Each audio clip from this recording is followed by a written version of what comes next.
Oh, I forgot.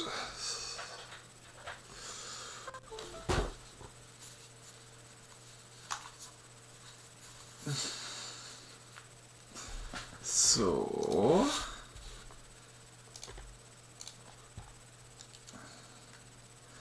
One more moment, guys. Have to check my tags.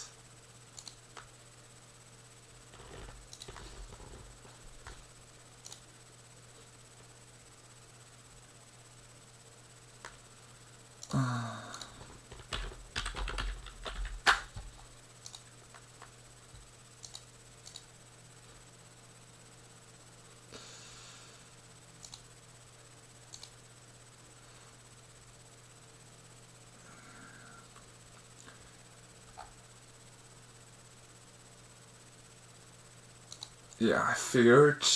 Let's see. This one out.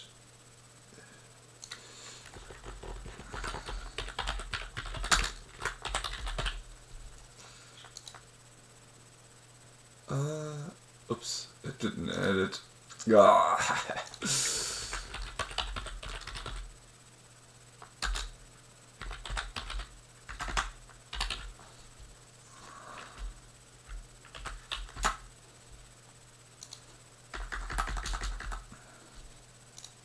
Yeah, okay, let's do it like this. Alright, now we are ready to go.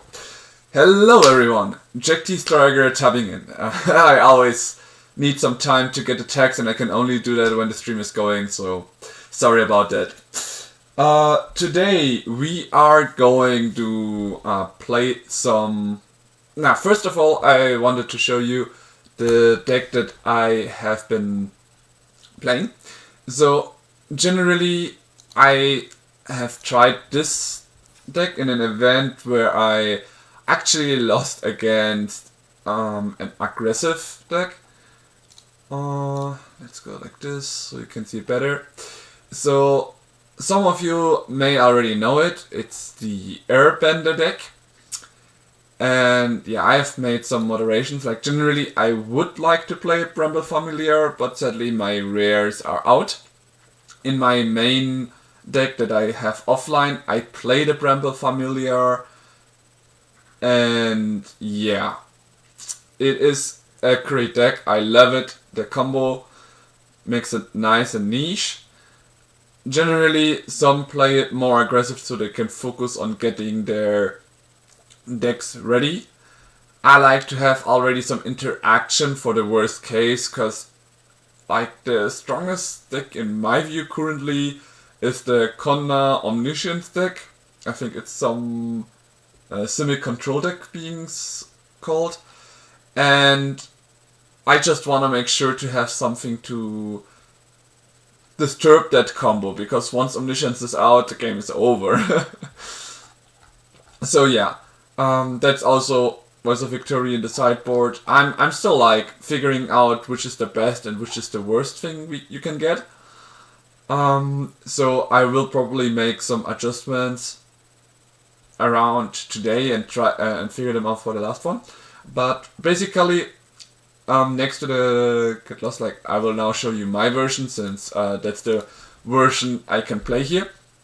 I had 2 mythic crafting and 1 rare recently, so I got one of the Get Lost already, like the removal asset for something that you don't like. And in the sideboard I added the Grand Abolisher, which is kinda like the Voice of Victory, just it's a bit stronger, costs 2 white, and makes sure that the enemy cannot cast anything in response. We have the Rest in Peace that I didn't craft, I just had, so I put it in, like a bit of Graveyard Hate here, and Exercise to get rid of enchantments or artifacts, because there are some artifact decks as well.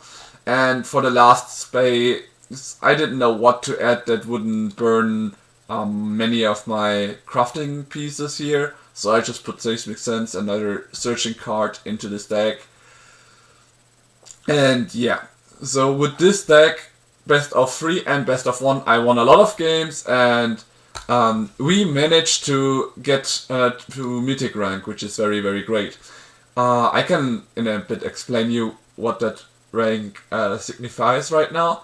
Generally, I could be playing some, how is it called, some games to get higher in Mythic, but the higher players are already like fighting for the ranks, getting to top 250 to get some bigger rewards than you normally do is already more than hard enough. So I actually not gonna do that. I am going to play something else today with this deck, which is a little bit controversial to how I built this deck with the sideboard, but it's fine. It's gonna be the standard event. So I am gonna spend my games trying to increase the games. I did play before getting to 400, which means I got a total of 25 games. Not that much, I know. And I'm gonna try to reach the 7 wins. Let's see how often we get it. Maybe we get enough gems to play some draft. Hey, Tortefink, good to see you here. And yeah, so this is the gist of it. For you guys, I definitely recommend going for the Avatar airbending deck. It is very, very fun to play. Like, I really enjoy it. That's why I not only I built it afterwards offline for some tournaments, but I also decided to, how do I say it, enjoy the deck wherever I can. So yeah, I think it's a very, very great deck. I should have added an island that I remember from before. Whatever. Let's just go with this. So yeah, it is a nice deck. If you're telling me that it's that what gets you to meet it, in the end it's the adaptation. Like, everyone has to play the format that they enjoy the most and try to have the most fun with that deck as well. So I had a lot of fun playing it. That's why I could hold up all the way to the Mythic rank in Magic. So, and with the next season I will be trying to get to the top 250, because those can be invited to a special qualifier. So that's why I'm hoping to get to that spot. So he plays blue and black, which could introduce Dimir, and it seems like that is gonna be the case. So we keep playing the Gene Pollinator. If he wants to remove it, well, it's fine. What's that? Instances cost 1 less to cast. Okay. Well, I don't wanna see you have that, so no. In the meantime, we play our own dock and start applying some pressure onto him. So if he knows some good decks, he should be getting rid of my dock. Because leaving him be, if I get a land, I can already start looking for my... No, actually, I do have my combo right now. Hey, Akron! Honestly, didn't expect to hear from you this shortly again. Let's go for the island. Okay, so here is the crazy part. We are going for the combo like this. Because now we can return this one and get 1,000 copies. So now he will need to cast a board wipe. Because whenever I cast a spell from the exile, Appa triggers giving me an ally. Then I will return Appa to play the Airbender Ascension again. And I will just keep repeating this again and again and again, creating thousands of tokens. And yeah. Like, I could have played this and hope for luck, but I already have my combo. He left the dock, and that was the mistake he did. So yeah, it is kinda boring because it takes a lot of time to like get it out, you know. Feel kinda sorry that I want to make 1,000 of them, just to, like, not 1,000, but at least like 20, so I can kill him next turn.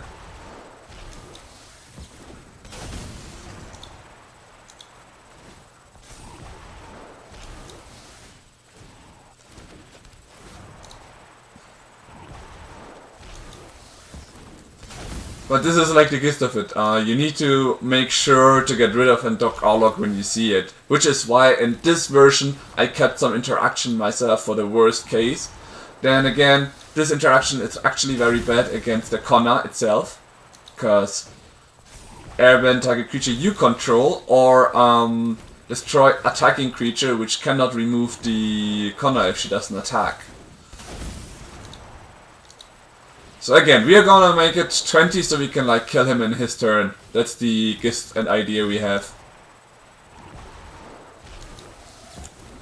So until we have the you have a timing restriction, I'm gonna keep doing this. There was one day when I was trying this combo with only 2 cards and it said if you don't do anything else then it's gonna be a draw, and I was like, wait, it's 1-1 and I'm trying to win this duel by airbending and having my combo, and you actually tell me that after 11 or 12 times I could get a draw because I'm just doing one thing, like the same thing. I mean, they have some infinity combos where someone was talking about a dancing crop because it just untaps whenever a creature comes in or something like that. And I was like, so you're not allowed to have an infinity combo just for fun outside and play with it for a while? I mean, in this one, I'm actually doing something differently. I'm always trying to trigger Appa to create these tokens. So, I want to get 20 out to get the pressure on. And if he doesn't have a board wipe, it's the end in my turn. So that's why I'm not gonna stop until I have 20, and then I will pass the turn. But apparently, it might be some issues otherwise. Really? It's only 1953. There. I really have lost the time tricking on Japan.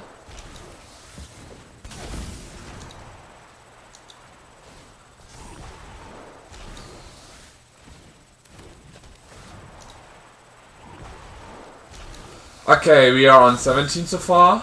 We almost got it.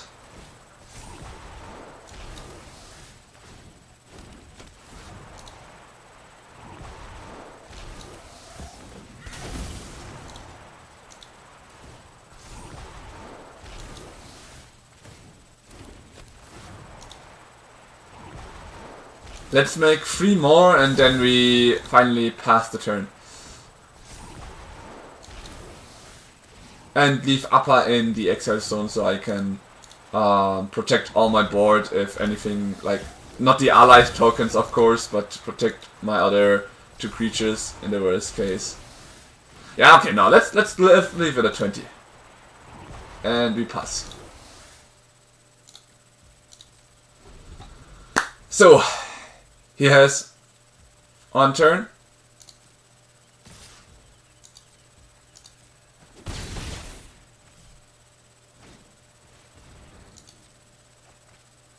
Okay, he draws 2 cards, plays the land. So if he has like Waterbender, the Waterbender Bloodfing technique, then he wins, but apparently not.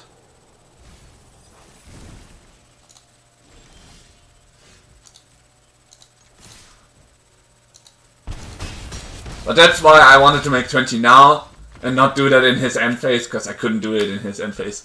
Alright guys, we got a first win in our standard event.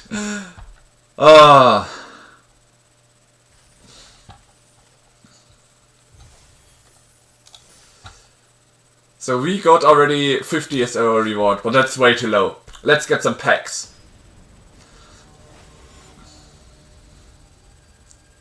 I have to say, from all the meta decks right now, I really enjoy the Airbender deck. It's so fun to play.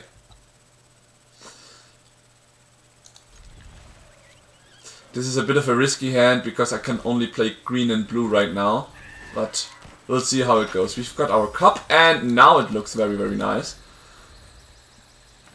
Because this one can give us any color. Oh wow, okay. This looks like a Simic aggro deck. Why do I say aggro? Because the other decks would normally not play something like the Siren.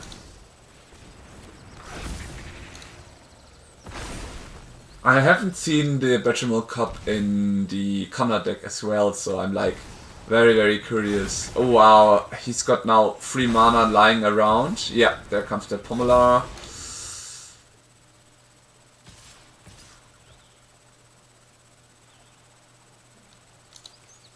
So...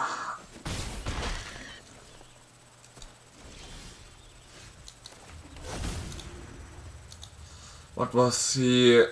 He gains Indestructible, and for 5 mana creatures control, get +6 until end of turn. So if I airbend him, he pays 2 with this one, has 1 mana open, then 3, 2 and 3, 5, so he can play him and even activate his ability.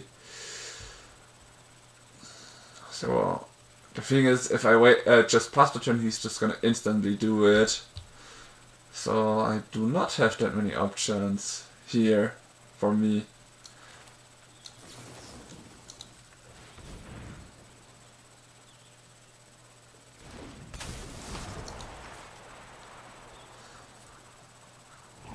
But it was the best choice of action I have. And checking how much life I will remain with me. Yeah, he has enough mana, but that also means you can only attack with 3 creatures.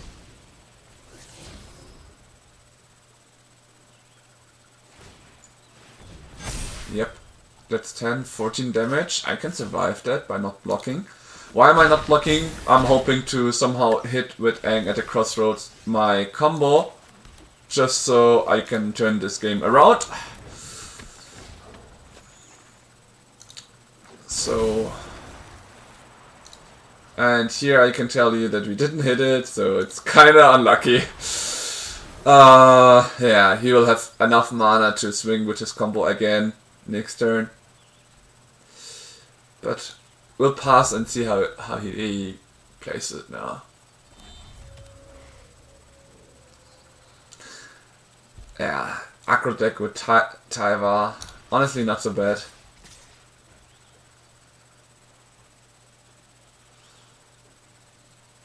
You got enough mana with these, so...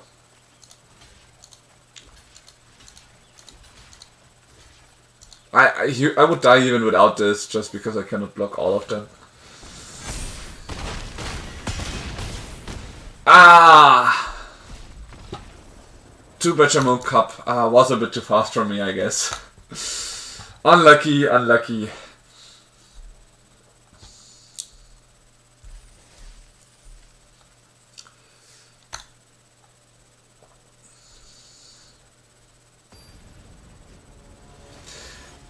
Hey, thank you for subscribing to Hard to Think. That's really gonna help me a bunch.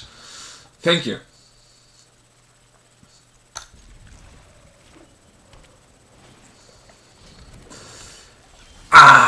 The decks I hate the most is Authority of Consuls. God, I hate it. Cause it's like every creature comes in tapped, so even if I flash something in, I cannot block with it if someone's playing some kind of aggro deck, you know? It's really, really, really annoying to play against it.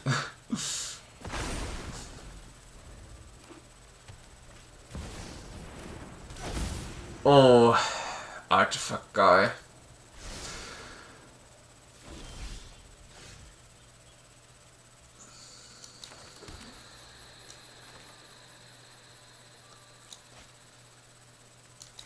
We just played a Grizzly for now. And next turn we play with Aang, hoping to find the other guy. Oh, he's gonna remove our duck instantly.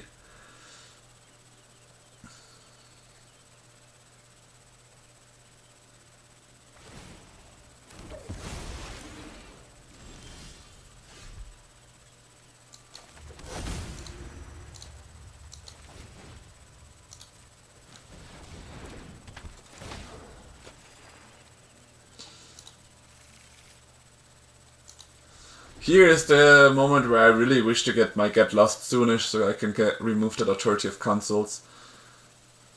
Because while I can make thousands of creatures, he gains for every one of them life, so I still need like 2 or 3 turns, which gives him enough time to maybe get a board wipe.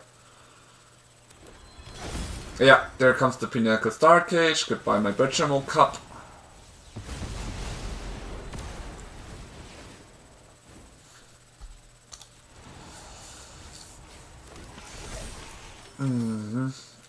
Good thing they don't have haste yet, but he's probably gonna play an artifact that gives them haste soonish enough.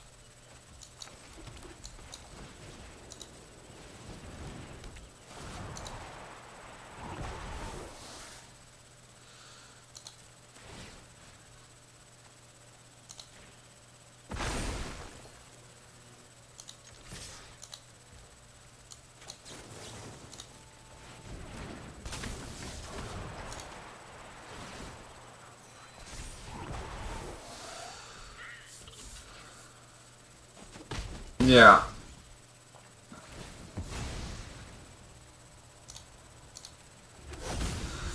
For now, we can just play our higher value creatures, hoping he cannot easily remove them, but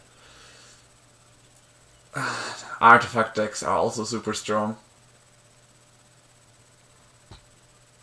This is where I actually wish I had something like the Get Lost things.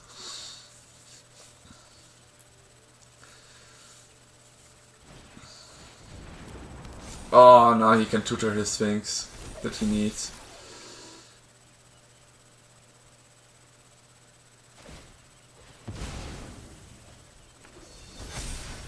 Yeah, they're haste and it's GG! Ah! You know, while playing and ranking up in Standard, I realized there are 2 decks that I really hate to play against. One of them is being the artifact decks and the other one being the spell casting decks, like Jeskai Control. I really don't mind some control players that have their own creatures on the field, right? Because I can use my own stuff to get rid of them and all. Like my Airbender Ascension and all. I really hate the players that play like with basically no creatures to just take everything away from you. It's me saying that after being a control player myself, but I also play with creatures, you see. I really like the decks that play with creatures, and I really don't like these storm kind of decks or these spellcasting decks, because they just feel awful to play against. It's like you play hours until you see, okay, he completely fucked you up, and then after thousands of turns he finds his combo to end you. That's just their plan, and I really dislike playing against them. But I can understand that they exist. I just hope that they get reduced. Like, removed it soon, at some point. So, if he is wise, he would take my Airbender Ascension out. Because if that one stays, I will just get my card back.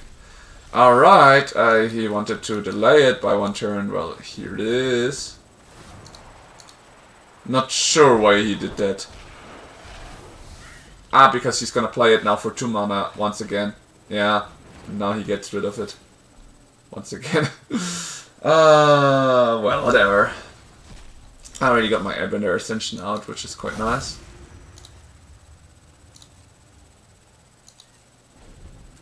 I'm gonna be curious what he plays. If he attacks, I can fling in my Aang. Ah, just like this. So he doesn't draw it this turn. Oh shit, he can play the backside of it for 2 as well. I didn't think of it. Yeah, it should be fine. Yeah, I didn't think of that. That's horrible.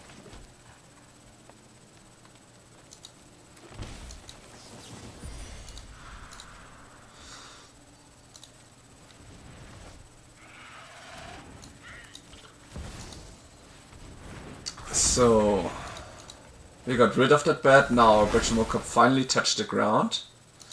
And we're gonna fling for free. If he got a board wipe, now would be the perfect time. If he doesn't, then I still got fun timing. If he gets my upper, it would hurt a bit. Like what he needs to get, yeah, he needed to get upper. Good decision from him.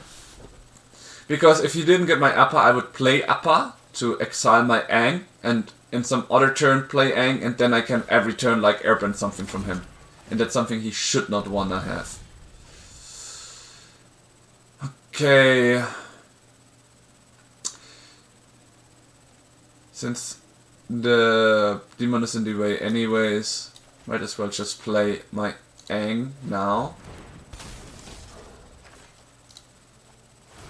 To get rid of it instantly.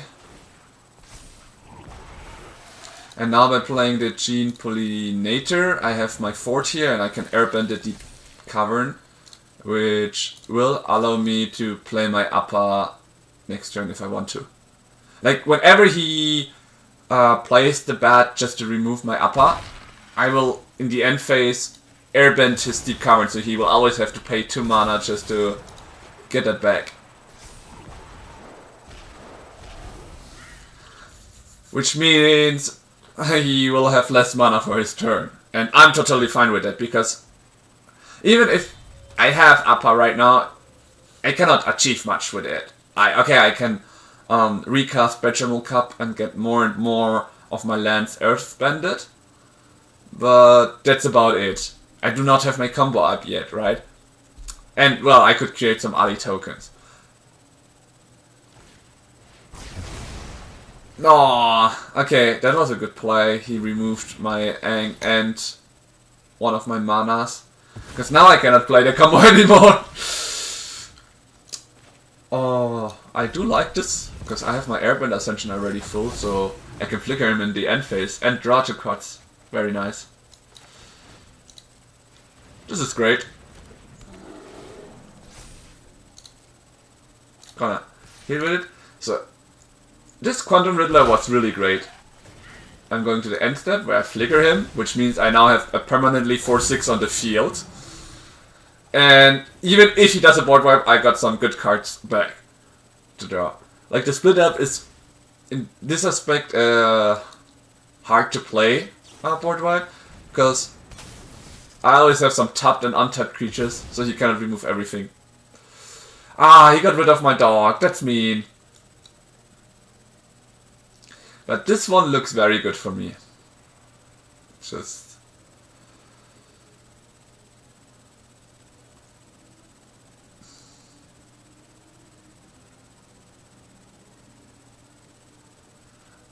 if I were him, honestly, I would try to get rid of the Riddler, because the Bechamal Cup is in the end just a 2/2, and even if I flicker, I only get my Earthbend land being stronger or another Earthbend land. Okay, he tries to get more draw by taking more damage to him. Interesting decision from him. So, here, I'm gonna get this one out. For now, I can remove the Cavern, so I can deal 7 damage this turn. And if he doesn't get a demon by the next turn, he will be doomed. Oh, why did I need to be more careful about the lands I tapped. If I left one plains open, I could have casted the upper even. Oh well, let's do 7 damage for now. Then we go in the end step, where we flicker the Quantum Riddler to draw cards. Like, as he drew cards himself and might have a board wipe ready or such, it's also better for us to draw cards. Welcome back to Hard to Think.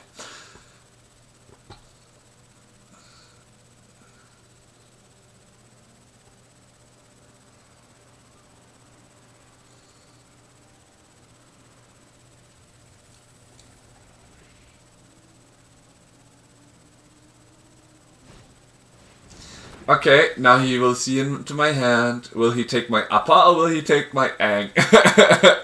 Because honestly, it wouldn't matter at all. Like, did he play this Deep Cavern shows that he either only has split up, which is not going to be a problem for me, something else. Oh! Now that is something strong. Then again, I'm like thinking of this right now to get rid of I think I will just get rid of both creatures and finish him. Because he has no mana open. Makes it really, really easy.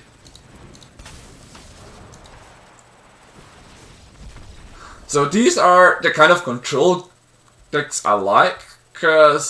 Not because I can interact the most with them, but they just feel like you will find out their weakness and manage to do so. But from control, the weakness is like very hard aggro, and as said, my version is a bit slower because I do not play the 4 Llanowar elves and I do not play Nature's Rhythm and the Bramble Familiar.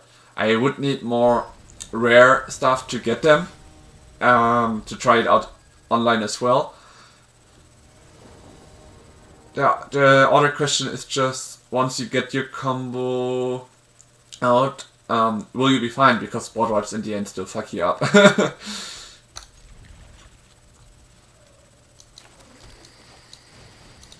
Alright, next game. We only got 2 wins so far. We still need to get at least 2 more wins to be even. Or to make a little bit of plus.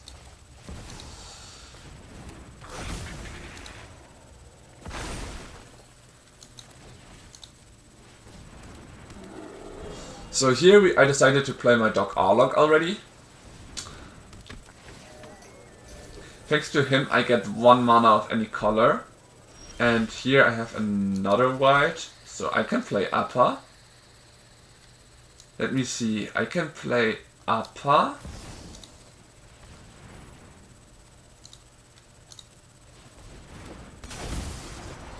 I could play him for 0 one time to make the land at 2/2. I'm gonna do that actually.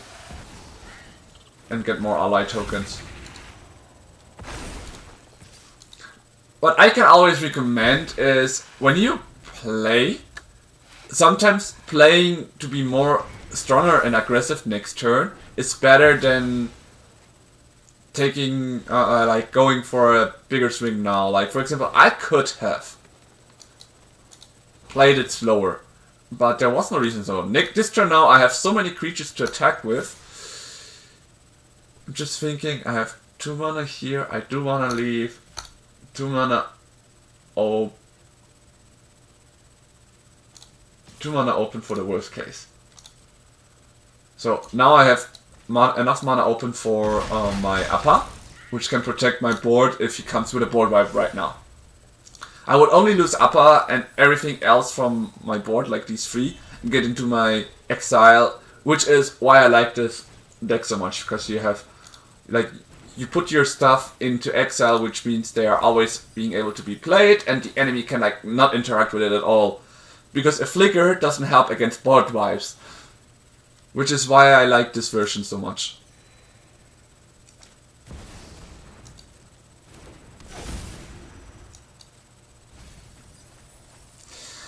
So this is the graveyard deck that wants to get the Terror of the Peaks and the Bringer of the Last Gift into play. So here I'm gonna flash in my Appa to exile the Benjamin Cup so I can Earthbend again.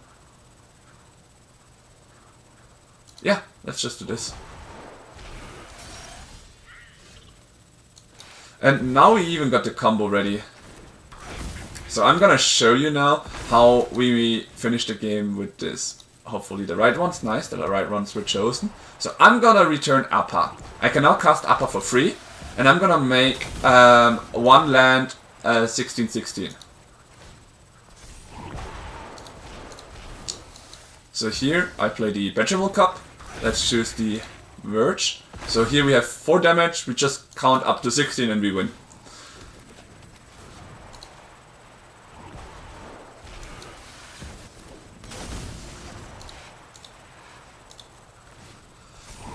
So we have 3, 4 and 7 damage currently. I mean, we could make it easier by just counting 1 land to 16, but see, he's out top, so I don't want to waste too much time. You will at one point get a limiter on your turn, so yeah. 5, 6, 7, 8, 9. Okay, 7 more times. 7 more earth bendings and we win the game.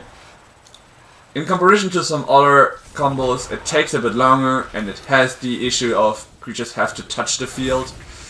But still, I like the idea of having creatures in your exile that you can play at any time, and they are like in a zone where there's almost no card that says you can interact with the exile of someone, which is why I like this Infinity combo deck more. Yeah, he understands it now. I'm just gonna pump up a land to kill him.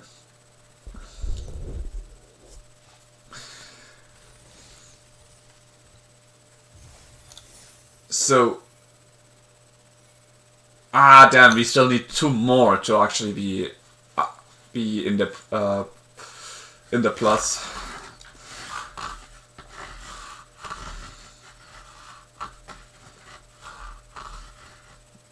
So again, my biggest problem are the spellcasting decks, because I haven't figured out. My deck isn't built fast to get my combo out, which is why spellcasting ones that have multiple board wipes are really, really annoying to play against.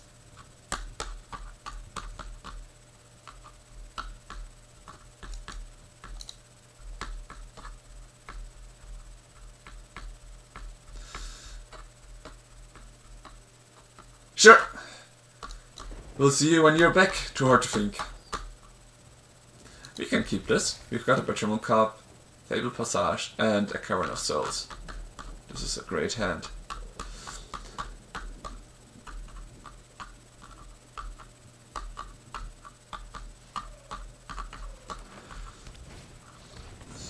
Okay.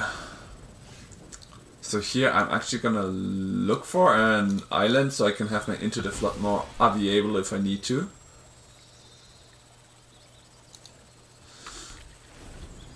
In the next turn I'm gonna play one of the Cavern of the Souls just for the Betterment Cup. Yeah, I'm gonna get hit this turn, but it's fine.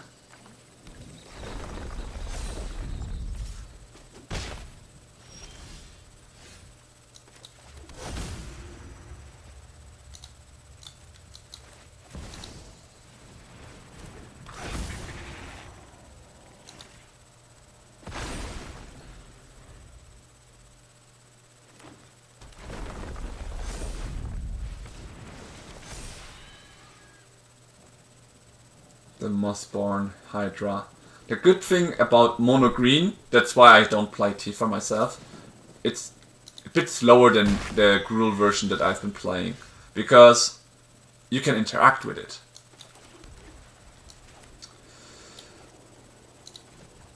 I wanna get 2 mana here. Blue, white. Okay, so we have 4 mana in total. I could play him and fizzle him, but then I would probably be dead from them. So I want to remove both of them. Let's make the Chocobo more expensive. And we return the Mossborn Hydra. So he has to pay 3 mana again just to play it. Next turn I can play my Cavern of Souls and play Appa to have this one in the exile to make sure I can play it again if needed. Okay. He decided to play only the Mossborn Hydra. If we get something to bounce, it would be huge. Perfect. Even better. So here we make mana. Here I wanna make blue, white. Okay. So if we use blue-green for the Riddler, we can play Riddler and Aang. So we play Aang first. Then again, he needs to pay it again, so he can never attack with his Trampler, so I'm not really afraid of it. It feels awful though for him, but what can he do? Can I do? He decided to play it. That's why I do not play the mono green Tifa deck. If he had some protection though, he would have been fine, but he didn't, and that's why he got punished.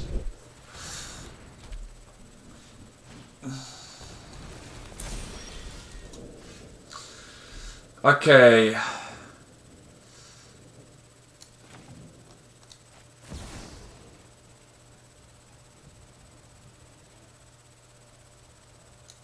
For now we play Appa.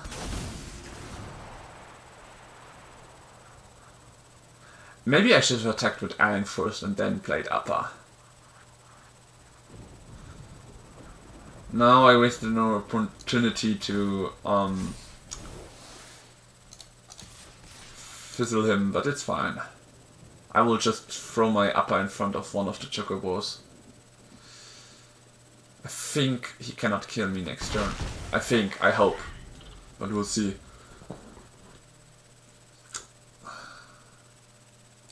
Then again, even if I fizzled right now, it wouldn't have made much.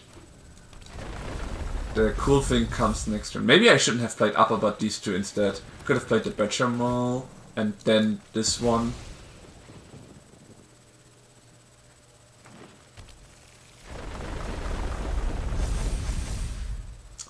So that's 11 damage right now. Mossborn is gonna go to 16. Shit, I didn't leave a second creature RV-able. So I can 12, 16. Shit! No! I shouldn't have played up this way. I fucked it up. No matter how I do it, it's gonna be 16 damage. I fucked it up. No! These are the games that I like really hate to lose because it was lose from my mistake. Because if I played two creatures, I could have flickered Aang, which means I could have flickered his Mossborn Hydra, and then I would be fine. Alright, I'm still gonna try again. That's a little bit unlucky, but whoops, no, not historic, not historic. Historic is too strong. Here, standard event. Alright. Before I do this though, I am gonna edit an island in here and remove one of the planes.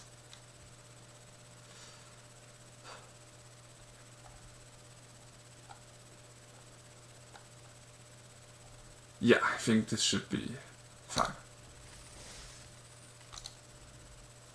with this deck.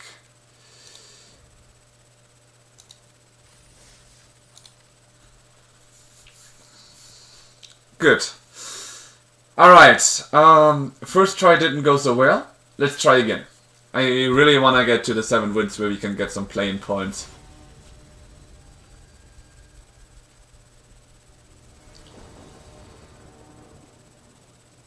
Okay, we've got 2 mana in the Bechamel Cup. Let's go. Let's try it out. Hello.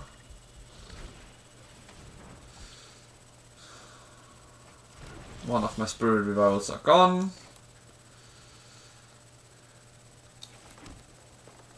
Enters tapped. Next turn, I have green, so I can just say ally here and it should be fine. So here we say ally, we play the Bechamel Cup, even if he's gonna remove it, we still get an Earthband land, which is very, very nice. Wait, he doesn't remove it? He plays 2 black and didn't have a remover.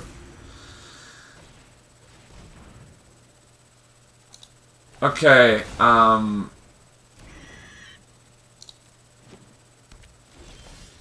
interesting decision of him.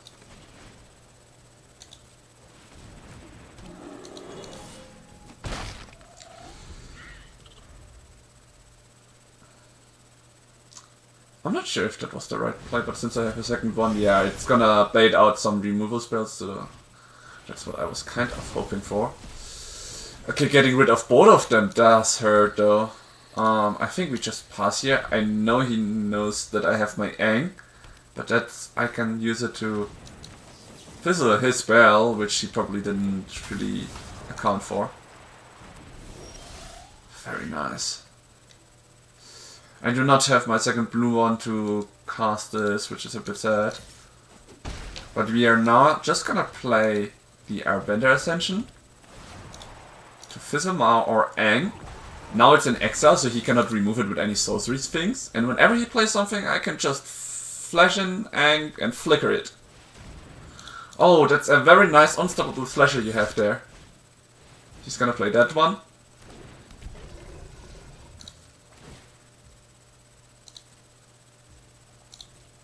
And in his end step, here comes Aang. Goodbye, Unstoppable Slasher.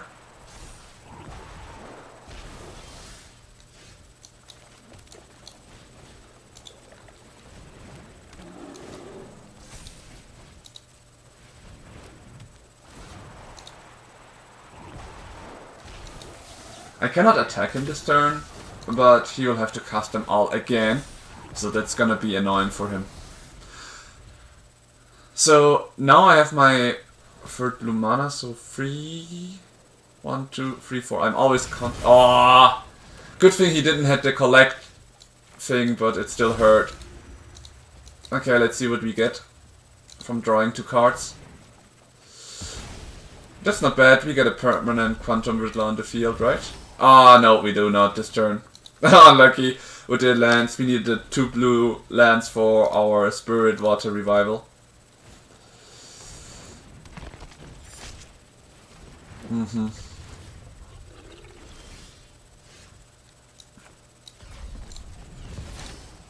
gonna play this for 2. I maybe should have played the Airbender Ascension first here. It's fine though. We will manage somehow. Let's see. Let's get a Plains out right now. Then we're gonna airbend his Unstoppable Slasher.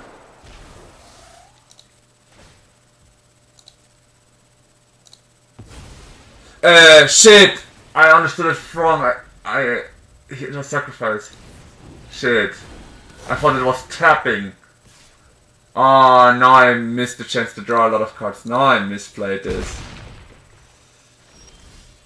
Oh, shit. Okay. And I didn't get rid of it. Whatever.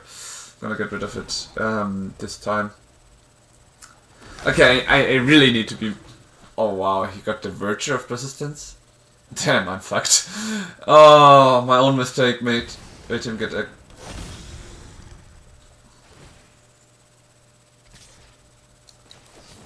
Yeah, I'm not gonna give up yet though. There are still some chances that I can win. And Aang at the Crossroads can give me a little bit of a comeback. There's always the chance. But not if it's an island.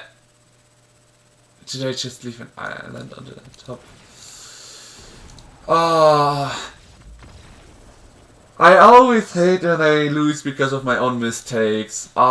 This is the things that I need to be more careful of. Damn. Alright. First loss because of a mistake. I honestly need to get my drink. I need to get something to drink because I think that's the reason.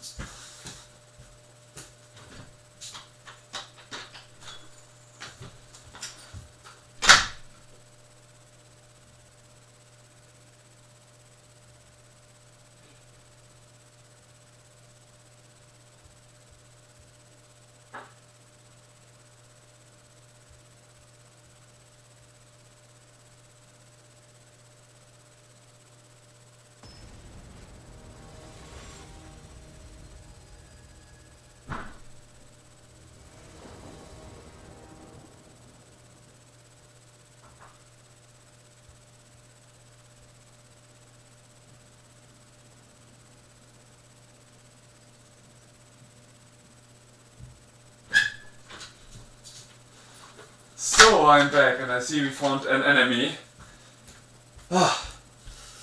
So, now this is a good hand.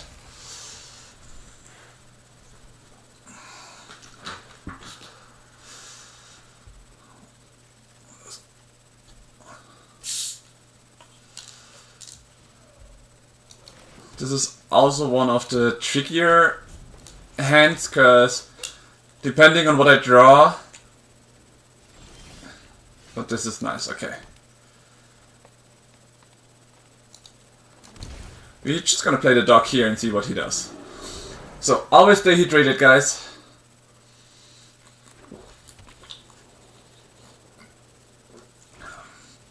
Aye, okay, and instantly my dog gets out.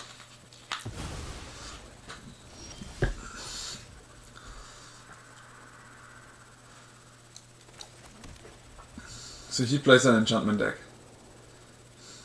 No, I'm not gonna get this one out, because they also serve as a remover if you play some creatures. Yep, like this.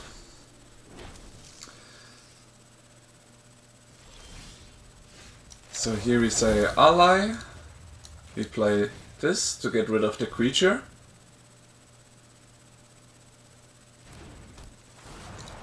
Now he loses the chance to put a counter on anything because he doesn't have anything.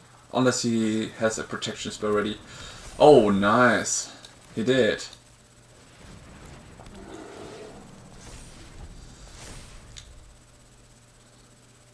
So this is how much? 4 damage this turn? Apparently. Oh, who is he gonna get rid of? Oh, wow.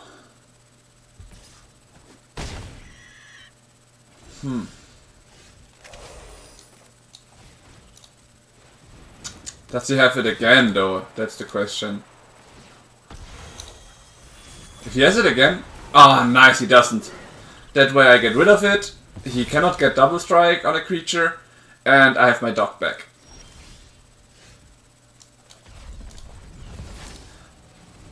Nice, you're gonna play 2 creatures, getting Airbender Ascension to 4, and have then a permanent Riddler onto the field.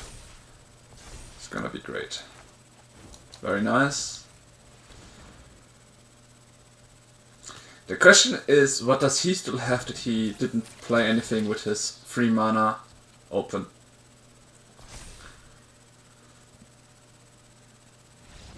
Well, he gave up. Okay, nice.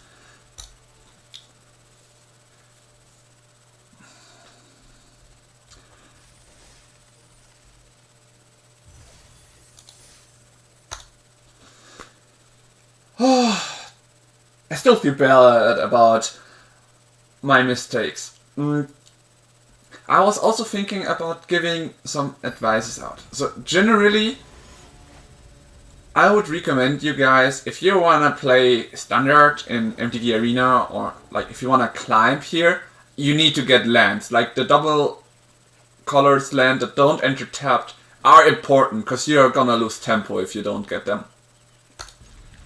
Like for example this hand, I have 2 interactions, and if I wouldn't have a land that comes in tapped, I would be doomed.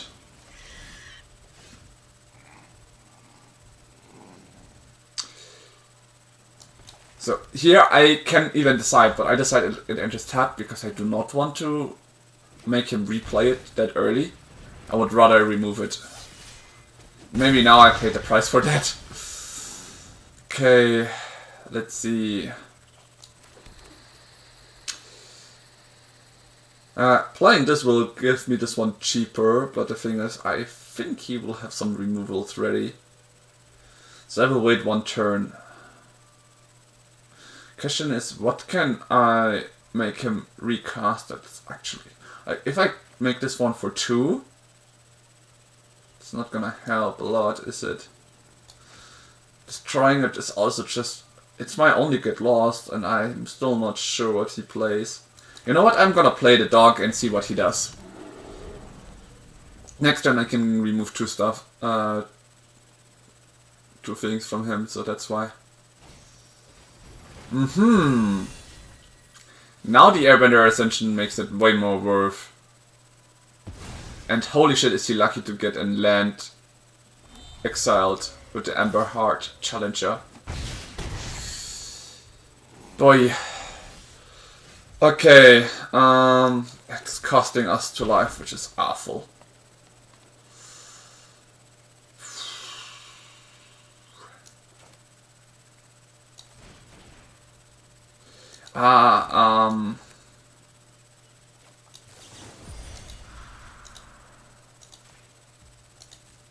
It will cost 2 mana though, which I will pay. So I get my dog back, which can be a bit of a protector. Unless he has another 1 mana thing he can cast on his Amber Heart Challenger. He probably does, so I'm just gonna get rid of the other one.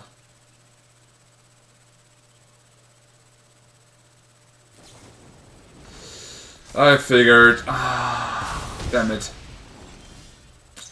Because it hurts. Alright. Bechamel Cup, so we get more mana. Whatever. And we are actually gonna get rid of it. So we are fine. For now. If he gets something like another Ember Heart Challenge or whatever, I need to throw my Bechamel Cup in front. He gets 2. Oh damn, if he has another Burst Lightning, I'm dead. Apparently he does not, because he's using this one. And draws a land. No! He got rid of the land with that thing. Ah, oh, this is awful. I'm gonna get rid of that one. So I'm taking 3 damage here. Oh, shock to me.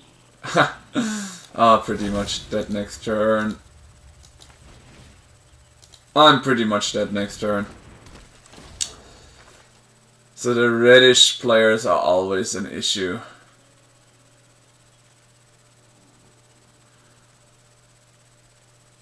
I can play Aang to get rid of the challenge. The thing is, he's just gonna shock me to death because I'm on 2 HP. Yeah. Red ones are a bit too fast. It hurts also that I had to use my dog to block him and his damage. I was curious, like, what did I get for a reward, but we still have 1 loss to go, but I guess it was the mission reward from today.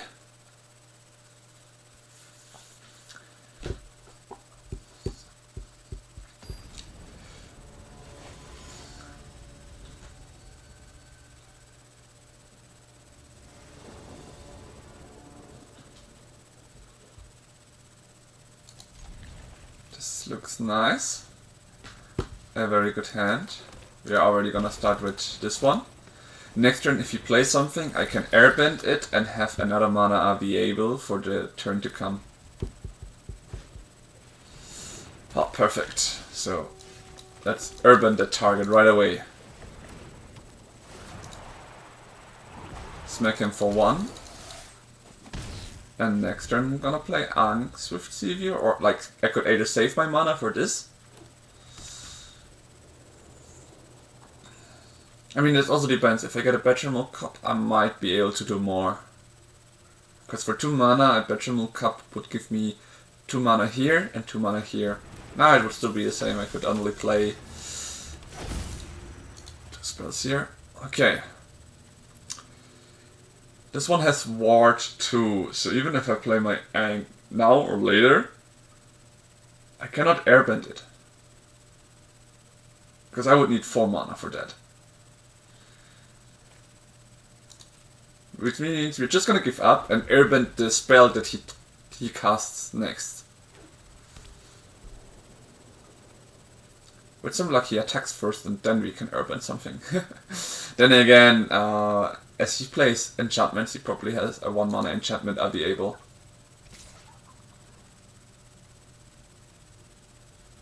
Yeah, I'm not gonna block.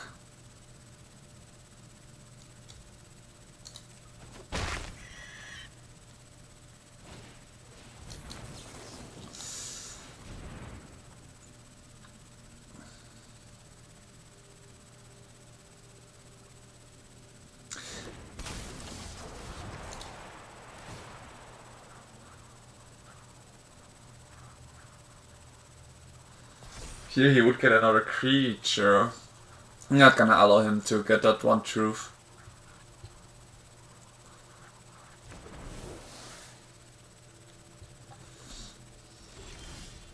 And we got our dog, which is nice. I can play dog, but then I only have 3 mana available.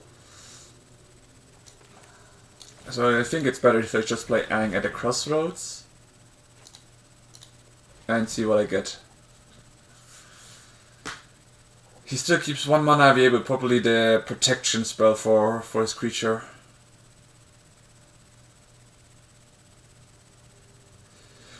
So at this moment right now, we are in a very good position. Next turn we win. Like, I just need to play my dog next turn, and all my airbend spells are cheap. So with Aang at the Crossroads, or even better, the question is, do I want to? We're gonna go with the dog right now. So now we just need to play Appa from our hand next turn, and we win. We can even use Aang at the Crossroads here to block whatever damage he's gonna come for.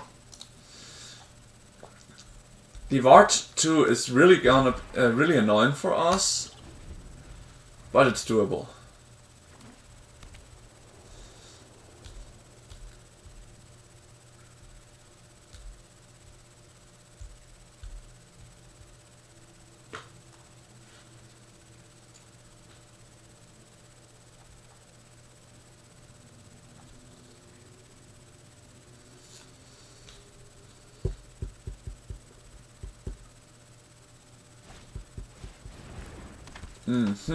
Optimistic Scavenger.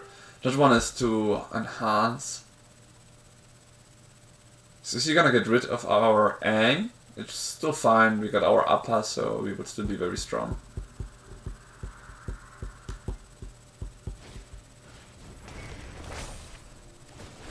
And that was a mistake from him.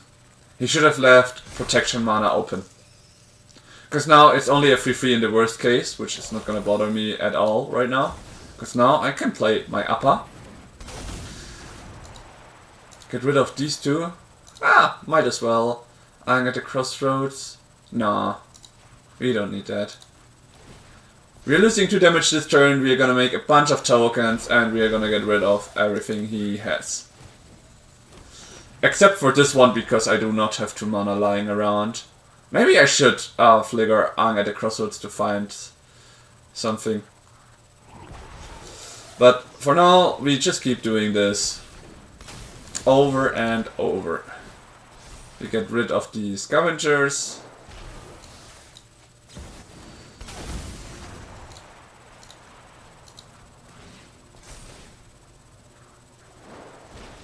Yeah, he gave up because he knows a series of creatures he cannot block. Like, I'm gonna do this until I have 17 damage on the board, and then hit him for 17.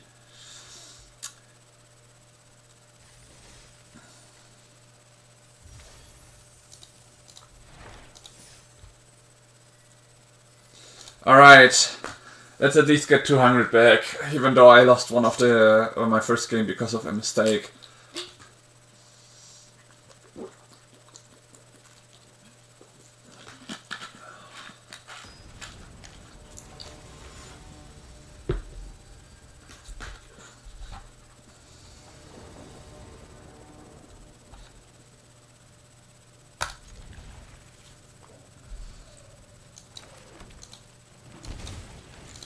We've got a lot of mana in our hand.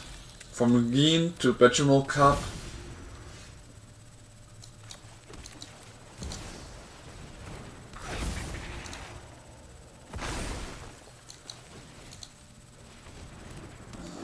So here we go.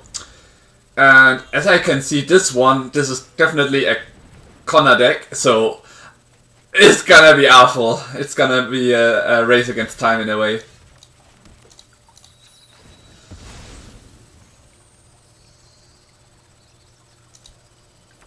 Okay, so I want to keep mana available. So I'm gonna attack with these 2 only.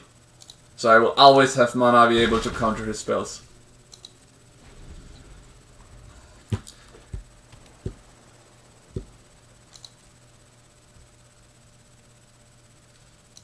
Okay, I'm gonna flash in. No, I'm not gonna flash it in. Just gonna leave it like this. Actually, I'm thinking, yes, maybe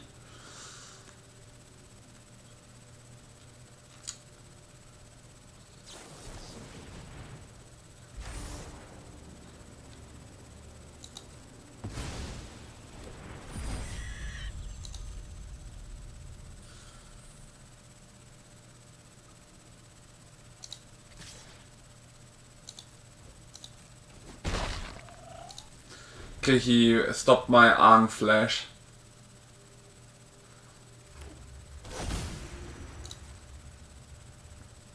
He isn't playing it? Oh, that's weirdish.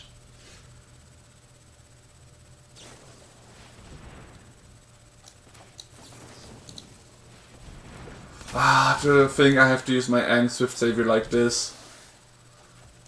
Does hurt a bit. Because if he has it this turn, I might be dead. Yeah. If he draws his Connor, I lose. Yeah. He's gonna get his Omniscience out and I cannot interact. Like, maybe I should have just allowed this. What would it done? Stun counters, right? Yeah. Wait. He doesn't have Omniscience in his hand? Oh my gosh.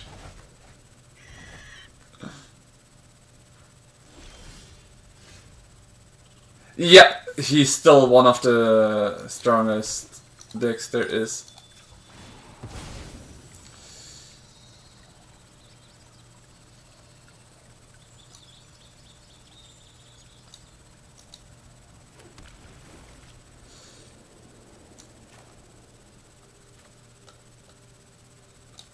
Let's first get Doc out again.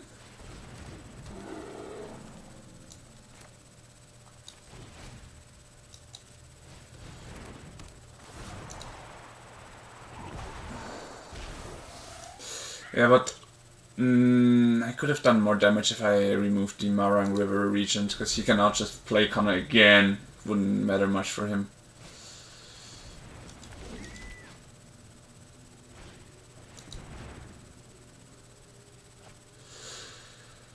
Oh well, but if he starts attacking with the Marang River Regent, then he's lost. Okay, now he's doing it. What is gonna happen? Yeah, now he got Omniscience. I'm fucked. Because now he's just gonna look for his loop. The last one I played had something like a mill deck, where you mill your opponent to death. So my question is, will he find it or not?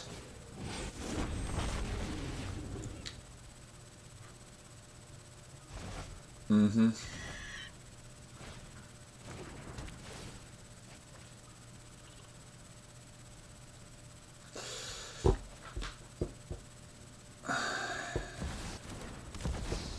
Second Omniscience.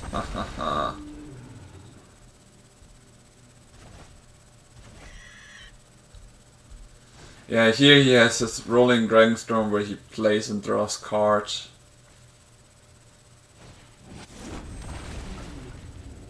Let's play it out and see what is his mission.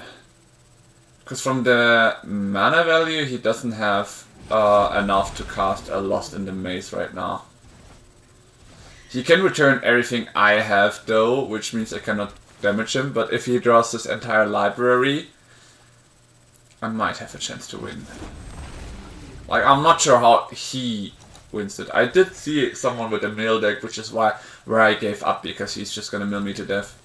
But this one, he's drawing. And he can, as said, get rid of all my creatures, but that's about it, right?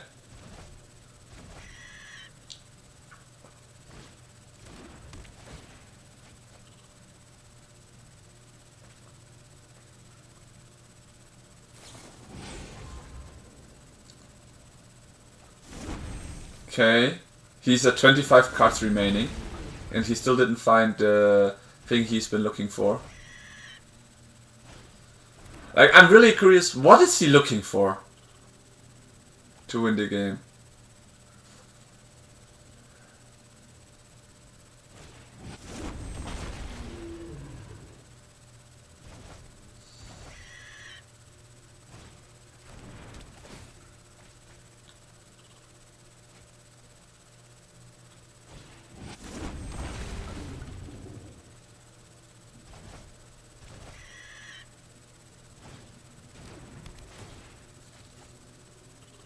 The face of Momo just now was hilarious. So he's on 16 cards. 17, I mean. Ah, the Extinguisher Battleship. Is that what he was looking for?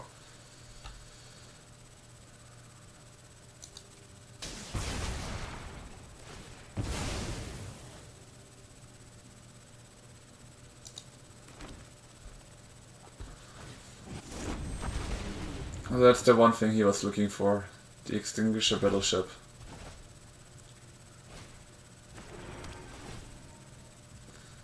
And he's gonna destroy everything I have on the field. I will be left with nothing.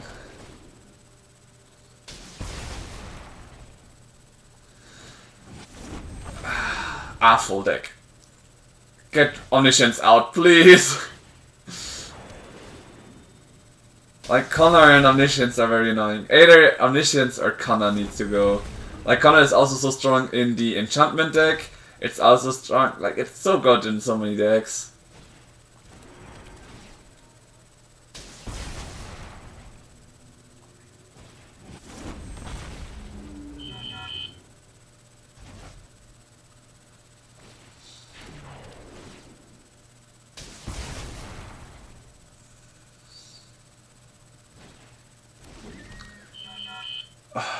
It's so annoying.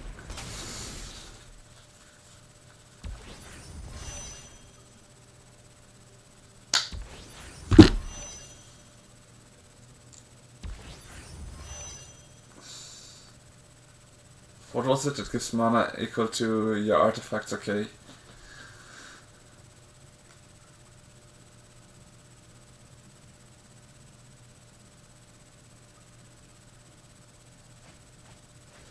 Like, the thing why I also like my deck is that in Airband you have a 3-card combo, so it's easy to interrupt. Here it just exists by 2 cards, having Connor and some kind of land that gives you, how is it called, the station where you can like get anything out. I myself saw Connor and thought like, holy shit, that's a crazy card, and it is. And holy shit. Very, very annoying. And here you see why it's more important to have some interaction in it. And I would need more of the Get Lost to get through here. Which I sadly do not have. Instead of Airband Reversal, let's see. Destroy. Let's see if you can find something to destroy creature. Power 4 or greater in an instant. Yeah, here we have one, and it's uncommon, so we can play that one instead. But, or rather, let's play 3 of them, and we craft them. Honestly, better than nothing. I really want to have some interaction for the Connor here in the deck. Because I think from everything... So, one last try. Let's use all our games. Oh wait, we can use 2500 instead. Let's go.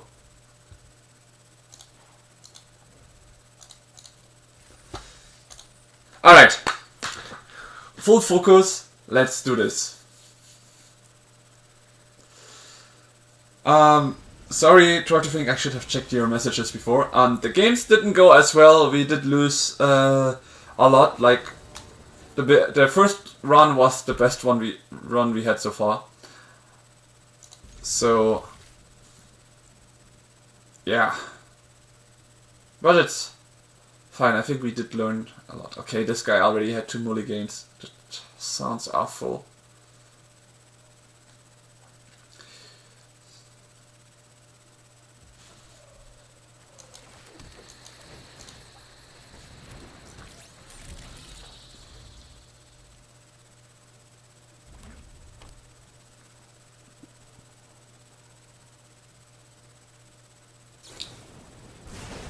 Okay, he removes my gene pollinator. Let's say allies as always.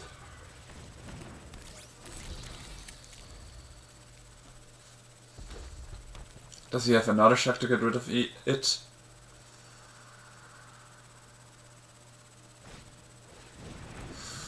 Oh, Impact Tremors. Interesting. The fun part is, I can just use my Aang to make sure that the creature doesn't enter the battlefield. Or my battle menu, I could also use it. Okay, this one I'm gonna destroy rather than airbend it.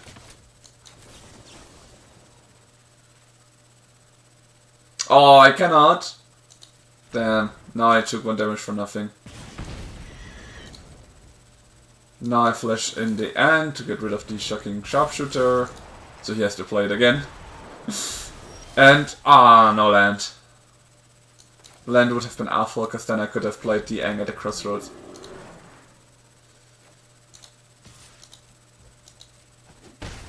I leave this one open for the case he wants to shoot anything down from me again.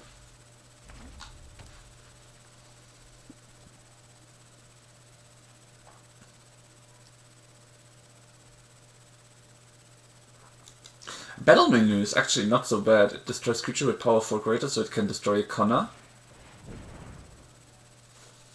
It can give me a token.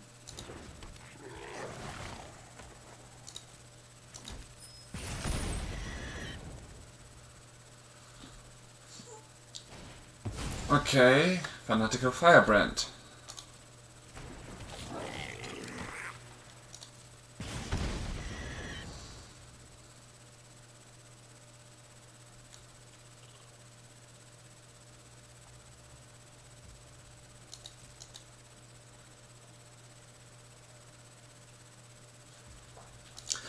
So my turn.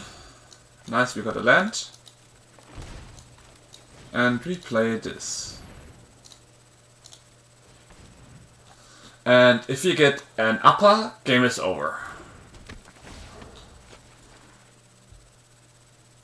We didn't get an upper, very sad.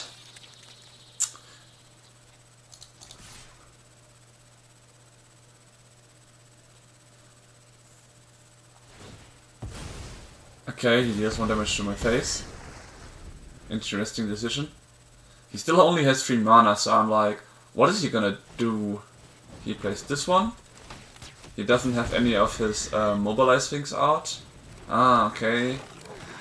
1 more damage, 2 damage, bam bam. He can sacrifice it, deal 1 more, and then I'm on 8. I'm still alive though. I can block all of his creatures currently, because he cannot attack with that one.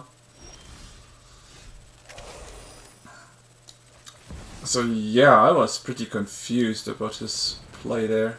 I will keep 2 mana available for the battle menu.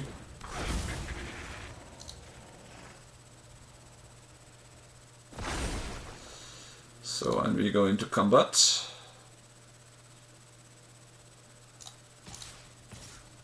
I'm gonna play it slow. I have 2 mana here available for an Aang for the worst case. And I've got my battle menu ready. Oh! True, that one has reach. So attacking with Aang while not turning him around is not gonna make it. Let me just check. 2, 4, 6, 7 mana I only have. And a player casts a spell if it's not their turn, this creature deals 4 damage to them.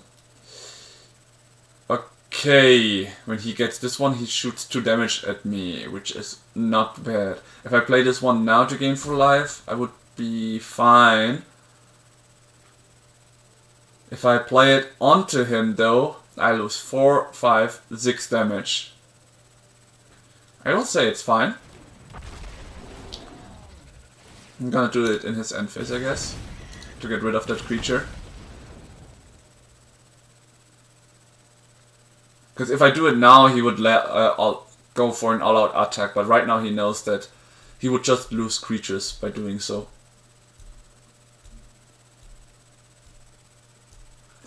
But then again, I do not need to use it in his turn. I can use it in my turn. That way I do not take 4 damage.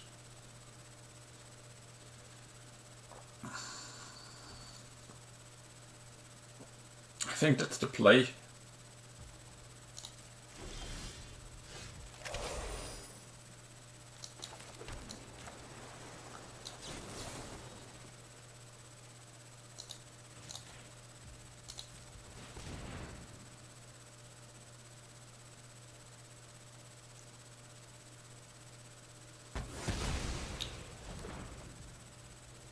So 2 and 4 mana.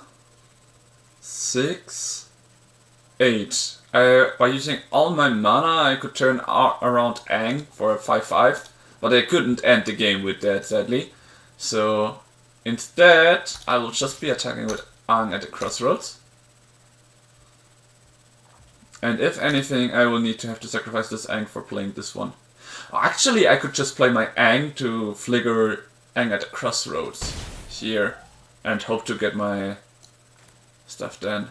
You know, no. Do I need to do that is the question. I mean, it would be safer to get the combo starting right now.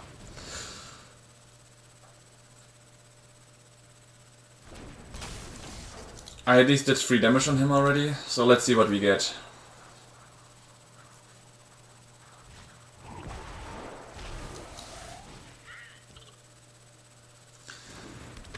An upper and we're safe. Oh, okay, well we get a lot of mana now.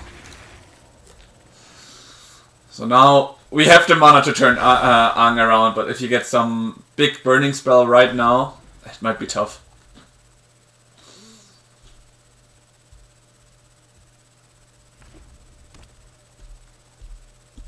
He just got a land. Okay. He's gonna get rid of my land. Good game. He was mulliganing a lot and then he only drew lands. I feel a little bit bad about him. But that's a win we take. Alright.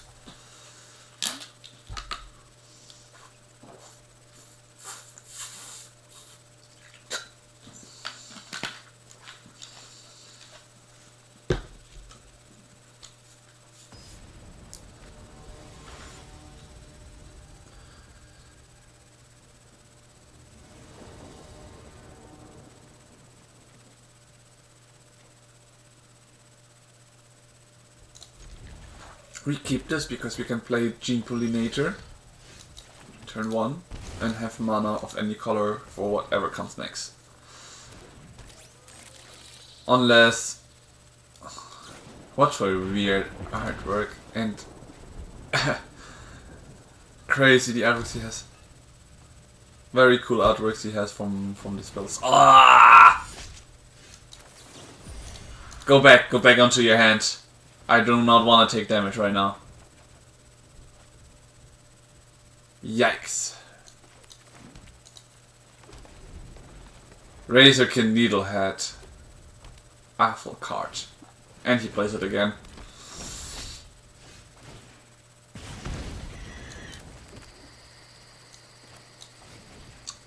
Do you want to be slow and play him again? Because I can do this all day. You know what? Let's say it. I can do this all day!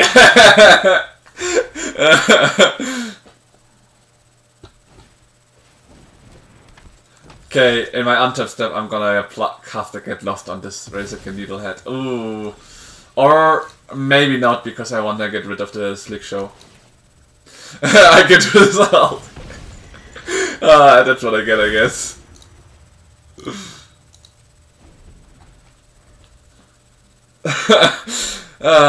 I just found this interaction right now very funny. Yep, he shall play it.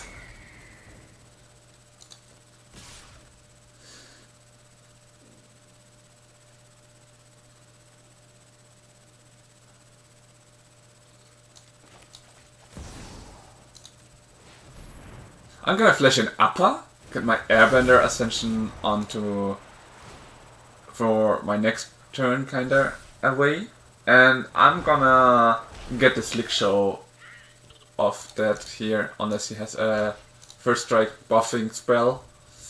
We are gonna trade, so I take less damage.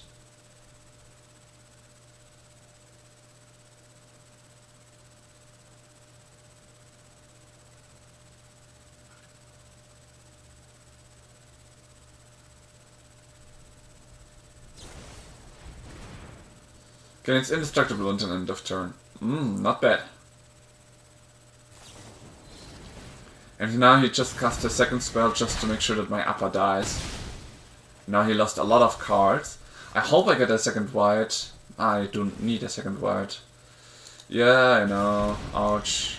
So, ally. We are just gonna play it this way.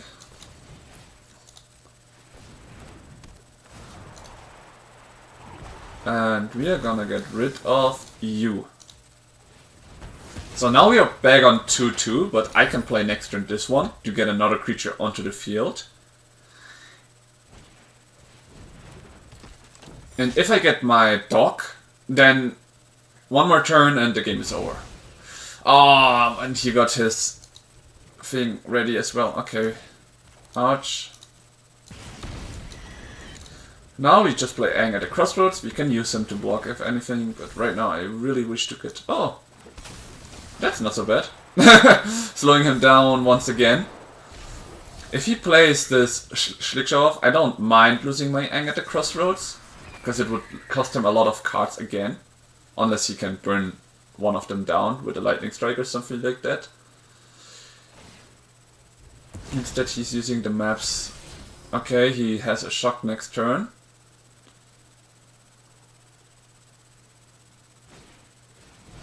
Ah, sheltered by ghost. Who is he gonna remove?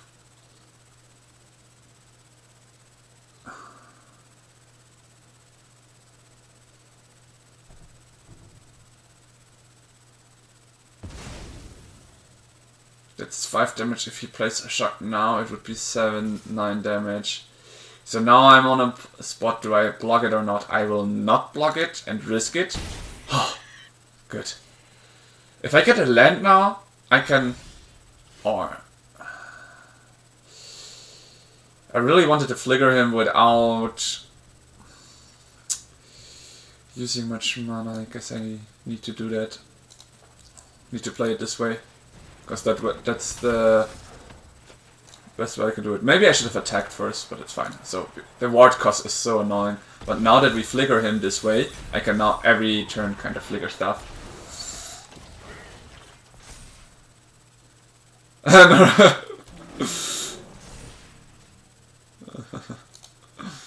Okay. Here we flicker Aang at the crossroads. I know I only have one more upper in, but having more blockers is always nice. Okay, we know he has a shock. No! Lightning strike and shock in your hand? Really? Yeah, okay, Boros Charm. Yeah. Ah, I should have blocked with Aang after all. These are the moments where I'm like, I don't know what I draw, and losing Aang would be losing the opportunity to like flicker him. But now I know all the burn spells there are. I think red-white is also the best way to go for Firebending Student. I think I'm gonna upgrade my red-white my deck into a red-white deck with a Firebending Student and a Slick Shot guy. Ah, god dang, that flying creature does so much damage. I'm surprised it still hasn't been banned in Standard, because it goes exponentially strong, but yeah. I'm just right now mooring over my loss there. Aggro decks are so hard to handle, because this deck for me right now is more of a mid-range deck. Maybe I do need to upgrade it into an aggressive form, and for the control decks have a sideboard ready.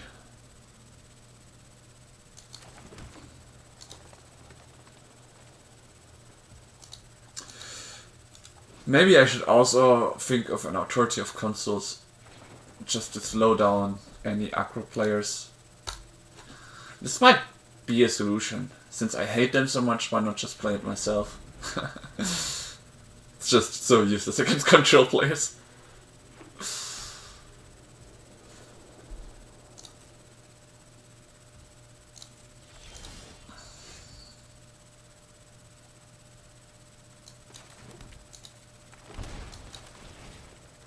I still have no idea what he plays, so I'm just gonna try to play my Gene Pollinator. Yeah, that's always an option.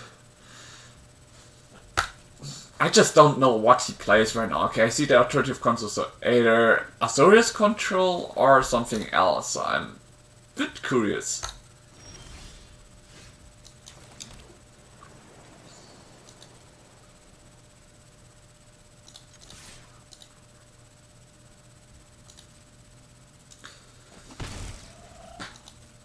So I have 4 mana available. I didn't cast my Spirit Water Revival because I want to have counter spells ready for things like this.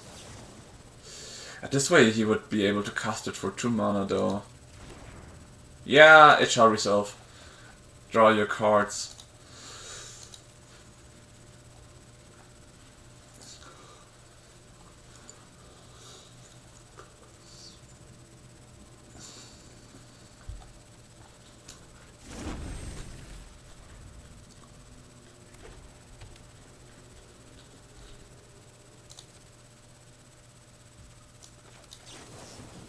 Now I'm gonna try to flash in my Aang. Maybe I should have flashed in upper instead.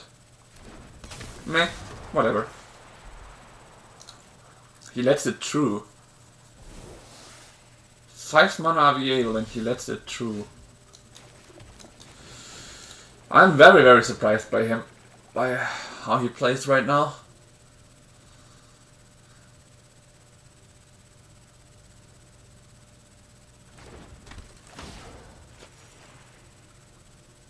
I think like a board wipe is coming next turn. I wish I had that got lost in my hand. Now it's on the bottom.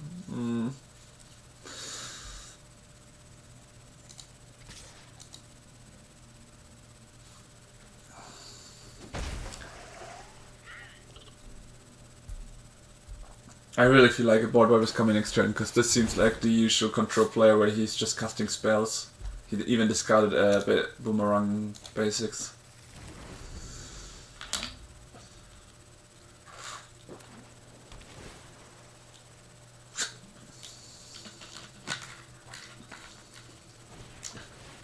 Yeah, Ultima. Exiling them? No. They are just destroyed, okay. Yeah, I could draw cards, but I'd rather, since it's control, use it for Waterbend, and I'm gonna flash an upper in his turn. Waiting for the end step, and upper comes in. Like, the only thing I'm like unsure about is I haven't seen him play anything that could threaten me right now. Like, okay, he has a lot of control, he has the Ultima. What? Okay, that one would,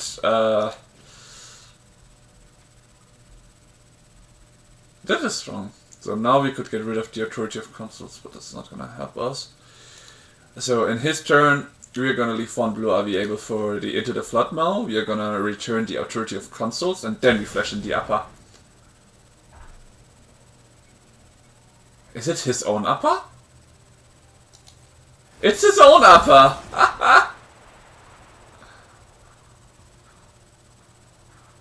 Okay. Very interesting. Yeah, I don't mind taking 3 damage this turn. Actually... Here, I give you a tapped fish. You can play your authority of consuls after this phase. My upper comes in untapped, so you cannot destroy it!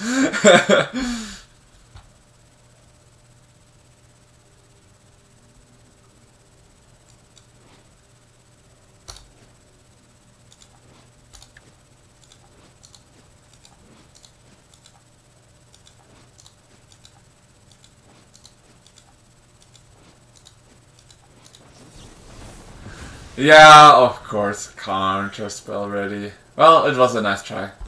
Okay, I lost 2 of my uppers already. And Authority of Consuls comes in play again.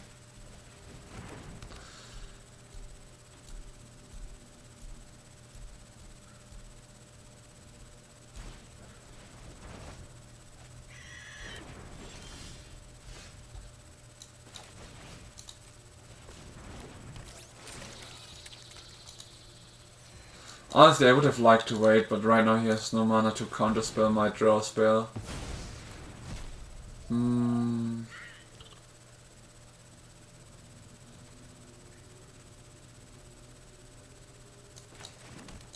Oh, true, he returned his own upper to his hand. Was a bit weird, but alright.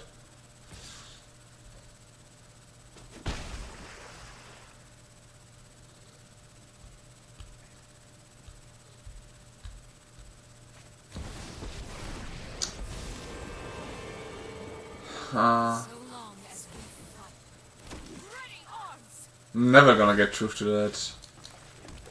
Else buff.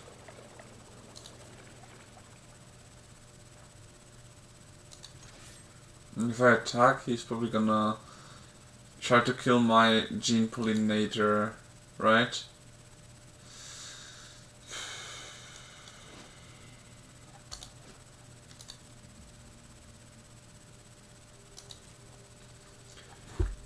Then again, it's a mana dog, but I don't want to lose it yet.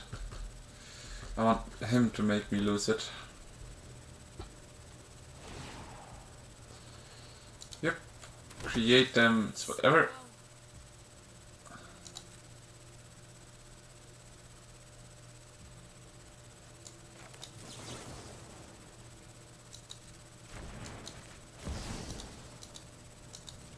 Let's cast this one first, bait him into removing my upper.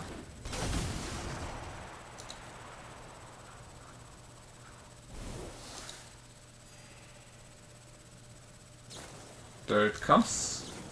And we just gonna...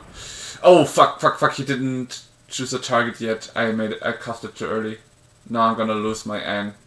Unless he counterspells it, because he has the mana. Yeah, figured. Yeah,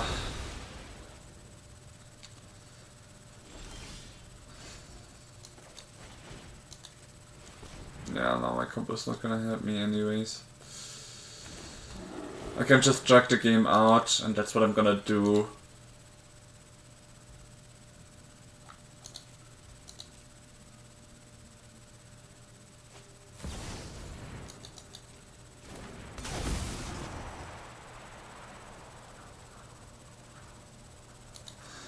I should have waited there and maybe cast a battle menu or something, but then again it would have been countered anyways.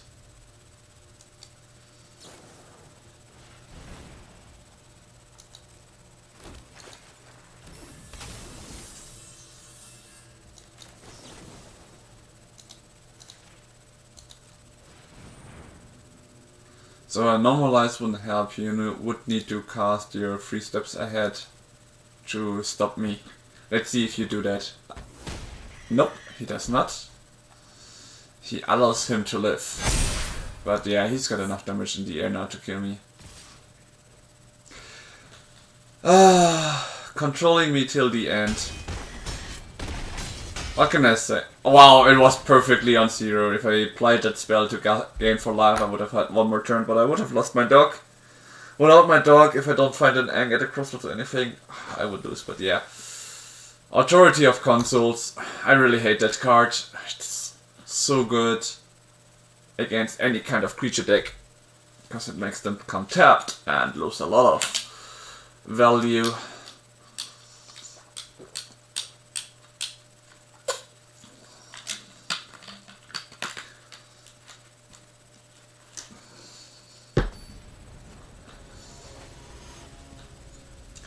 So, my plan for the coming Mythic season, I'm gonna edit this deck just like I think it would be nice. So I will need to create some rare stuff, craft some wild cards, and after that I will be playing the airbend combo in the strongest form I can think of, and we will try to get the top 250. And then the next season, that's starting in some hours. I think it was 9 hours, so probably tonight around 19 o'clock.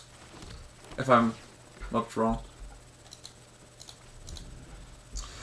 Alright, one more lose and we are out. Let's make this one a win and have the chance to keep playing.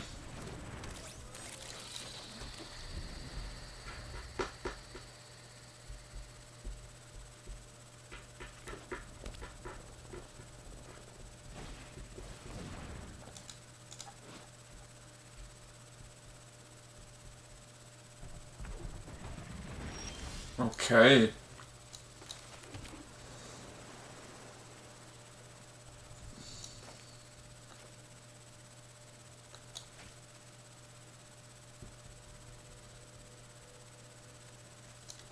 I'm gonna be playing Dock, and then for 2 mana, Quantum Riddler to draw a card. Very nice.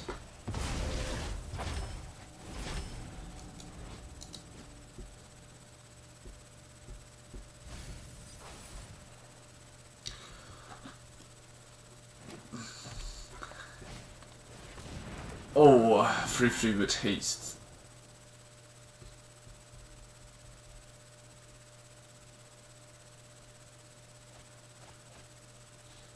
Oh, he even has Delirium now. Okay.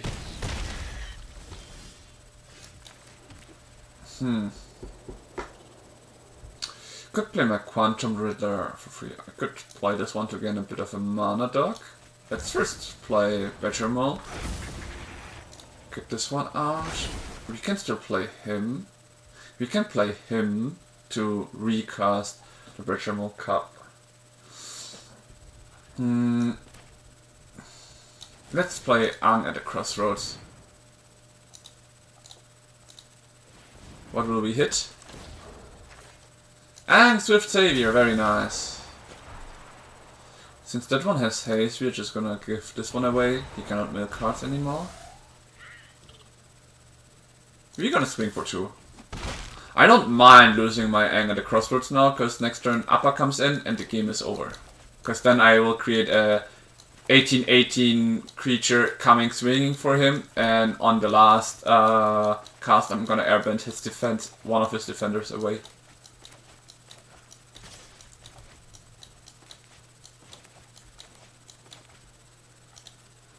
No damage. I mean, no blocks. Just go ahead.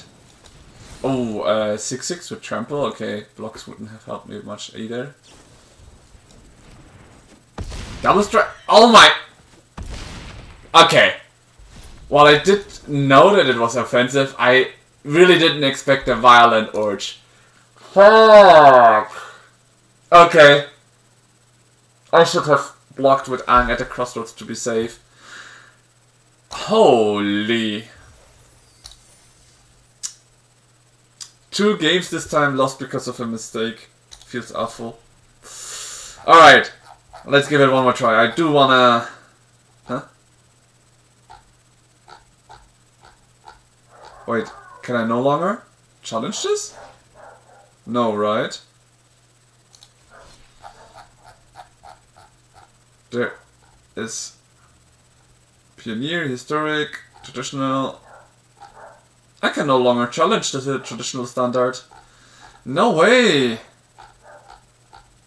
Only oh no, here it is. Why was it on the top all of a sudden? That surprised me. Okay.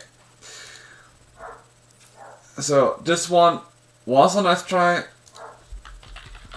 but it was still a bit too slow.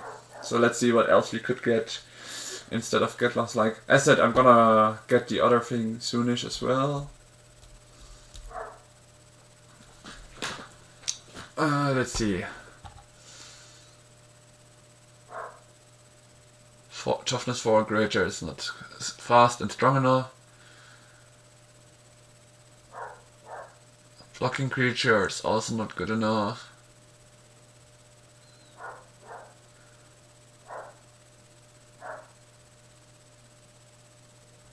Enchantment, except on target card from a graveyard and draw a card.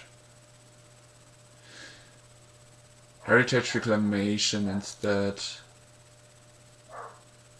We've got Into the Flood mod to get rid of creatures. And we take this one for any other stuff, I guess. Yeah, okay, let's redo it this way.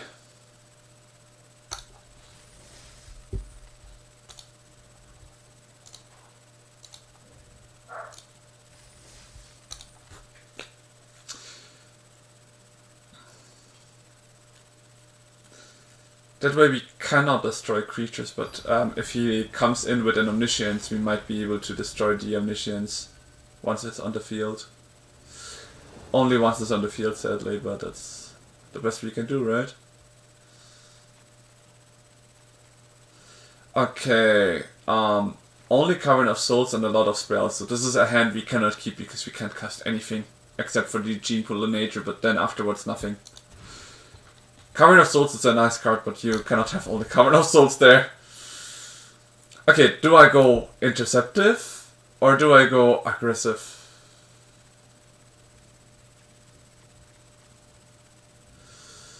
We just put the dog away, I guess. Nah. We go aggressive. Yeah, a risk for a biscuit. We go aggressive here.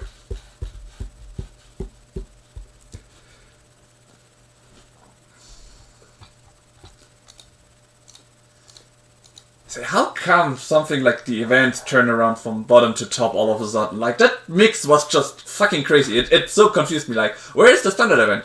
Like, there was no free there, so it was like, why would it go away? It made zero sense. But then all of a sudden it was gone. It really got me worried that I already was on my last try.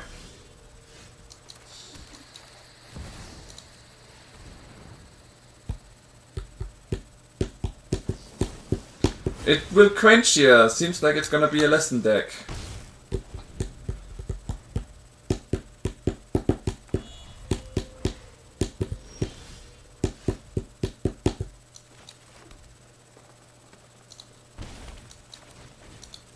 We're gonna try again with the dog.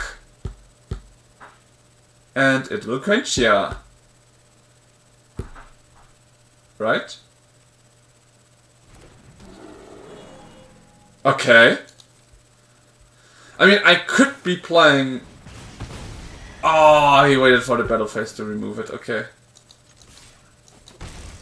That was a well played from him.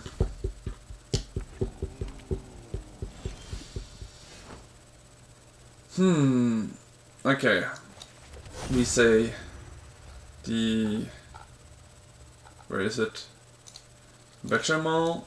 We pay 2 and make it the Cavern of Souls. Now he cannot counter it. Would have been funny if he tried to still. Why am I taking the Cavern of Souls? Because if it gets somehow removed, it comes back and I can then return it as an ally or something. Yeah. Lessons is strong.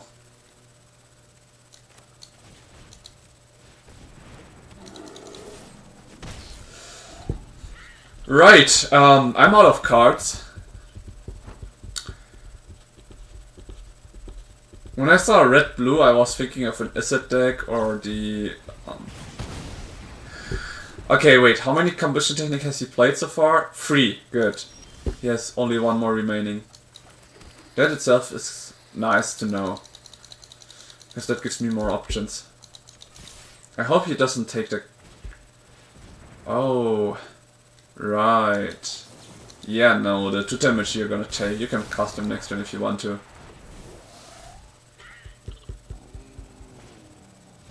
What? Ah, it makes himself cheaper. Oh gosh, I just trolled myself there. Oh shit. I just trolled myself there. Because this one comes cheaper in for every lesson, so... I just made him cast it again for free. Oh. You should never airbend Serpent of the Past. That's the first time I had this interaction, because with lesson spells I never really flickered a Serpent of the Past before. Well, I've got my Cavern of Souls that can block 1 turn. But now, with all the mana and things he has, he might be able to cast a Firebending Lesson.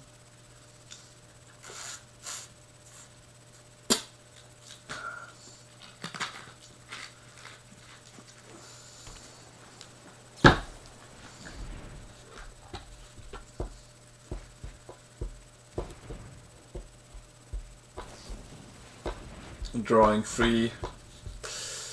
Yeah man, the Accumulate Wisdom is such a good card.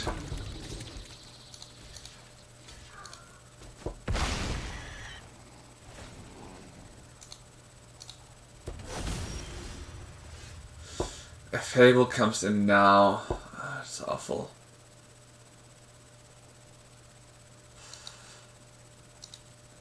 We're just gonna hope we can bluff him out of it.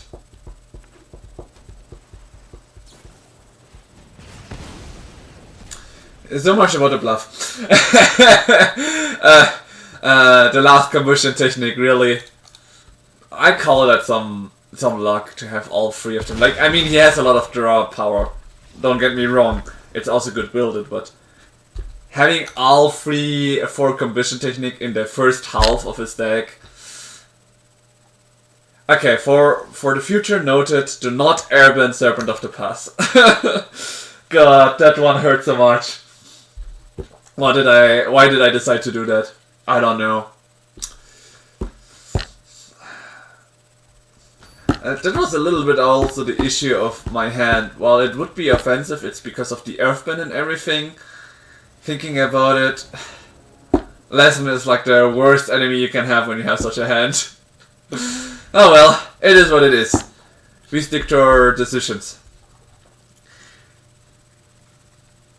I hope there will be in the future a traditional standard one, because I prefer best of 3 instead of best of 1s. With best of 3 I would be able to get some cards against some others.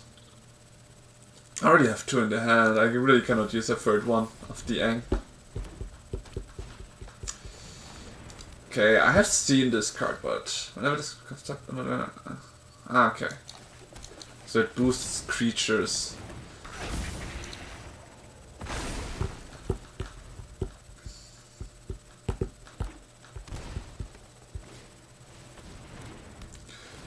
Okay. Another creature. Honestly, getting rid of it right now, when he had already got a counter and everything, was the best thing.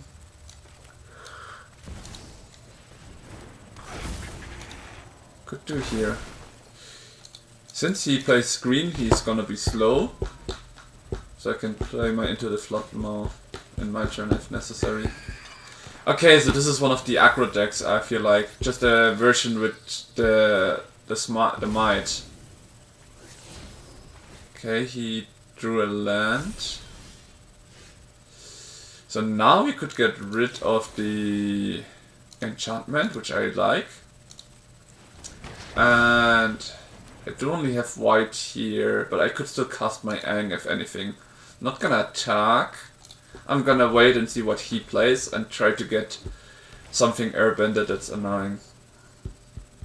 I can return it if anything, so until he moves to the combat, I'm gonna leave it. And now I'm gonna remove it this way. Now he's wasted so much mana there. I should have waited for him to move into combat then. Because now he could play it again just to put +1 counters on something. Well, at least it doesn't have ward, so I can just fligure it. But here it did play a little bit too fast, I guess. Okay, we could have played Aang, but playing Aang at the crossroads to get us a dog already is huge. So now we need to... I do not have enough mana to get both Aang and Appa out right now. I have 2, 4, 5 mana. It's enough for 1, but not 2 of them. Ah, but I can use Aang to fligure Aang at the crossroads. I could either play Appa, so I can also get some tokens to block, because they don't have trample right now. Or I could play Aang right now. If I play Aang, I have another chance to play it again, if necessary, so let's see. We risk it and play Aang, because we already saw 3 Aangs, but only 1 Appa. And there we go!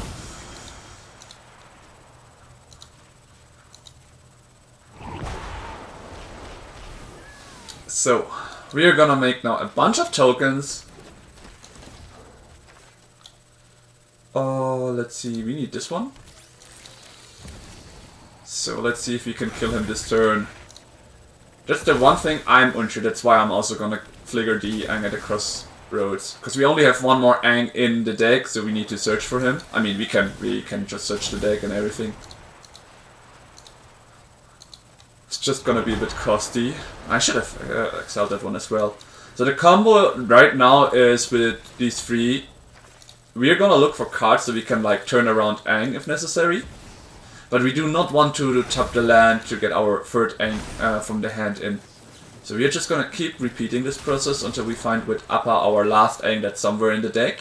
And Aang at the crossroads. And then we can remove all of his creatures. They have ward. I cannot remove them. What I can do is create a big defense though, and create enough creatures to start blocking him if anything, and get one big land onto the field, I guess.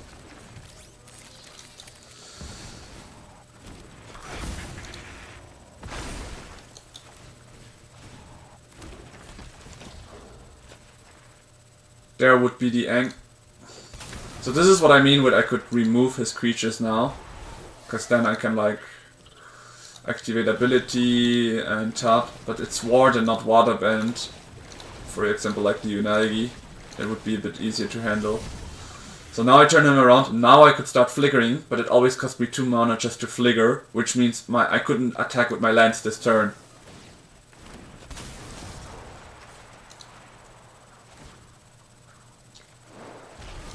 So the question is, should I create more tokens? Or should I just... You know what? I'm just gonna flicker everything from him. And then attack next turn with all my creatures. That's the... yeah. Or he gives up, that's also a good chance. Like, I've just been considering how to do it. Because I had the combo ready, I knew I was gonna win. The question is just when and how I'm gonna win.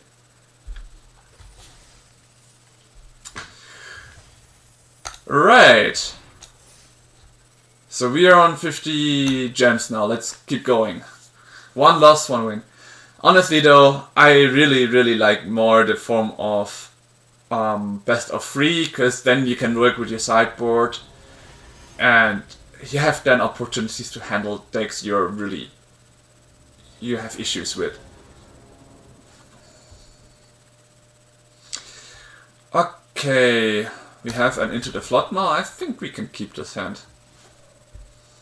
For now I'm gonna play a tap because I'm not sure what he has. But I haven't seen a 1-drop in ages. A strong 1-drop, I mean. Okay, we have our combo, so we just play it slowly and we win the game. Ah no, we still need one more white mana. Yeah, Lightning Helix. Figured. So this one seems to be one of the... how was it called? There is this...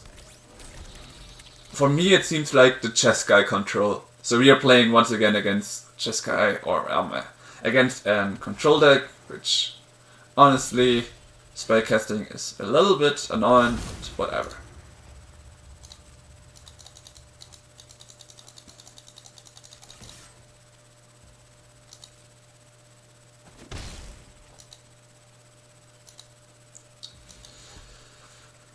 We'll see how it goes.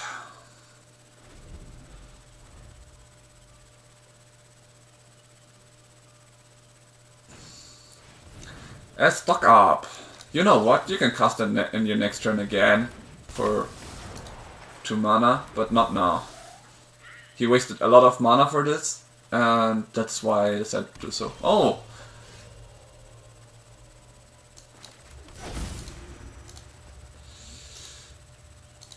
Now we can, whenever he tries to get rid of something from us, airbend them.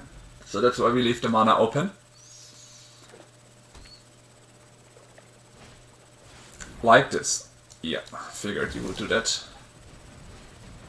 I'd rather lose Appa than lose my entire creatures.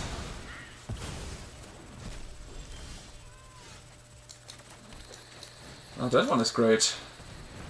Now they cost me 0 to replay. I will keep the Aang here for the case he has another board wipe like Ultima or anything ready for that. You know what? cast it for 5 instead of for 4 instead of 3.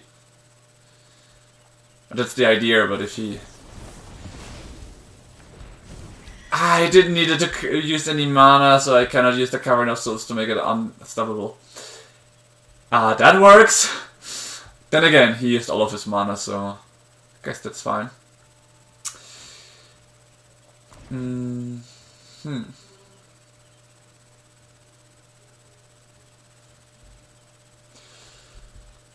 But yeah, now I'm out of cards. Oh, Aang at the crossroads. Perfect timing, man.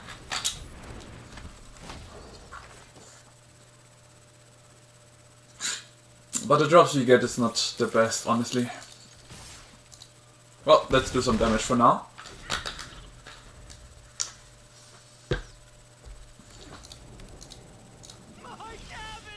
I love this patch.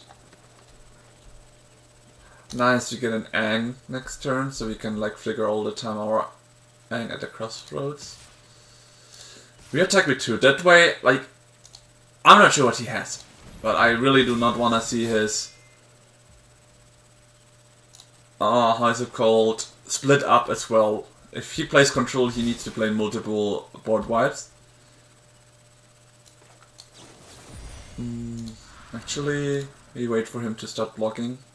Yeah, and that's the thing we return now. That way he cannot flash it in and block again, because now he was in the blocker declaration. If there is no creature in the blocker declaration, like once he enters the steps, it won't change the fact that he cannot block again. Like now he tries to block again, but we are already in just the step where we assign damage.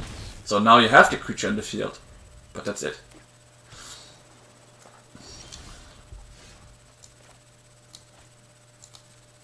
Okay. Just gonna come in flying this time.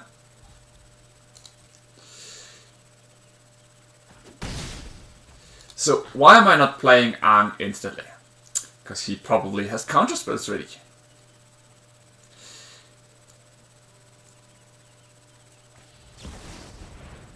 So he wants to do 4 damage and return that one. And get a lot of creatures out. So this. So my question right now, like, I can protect my dog by exiling him. But he would be ramping next turn.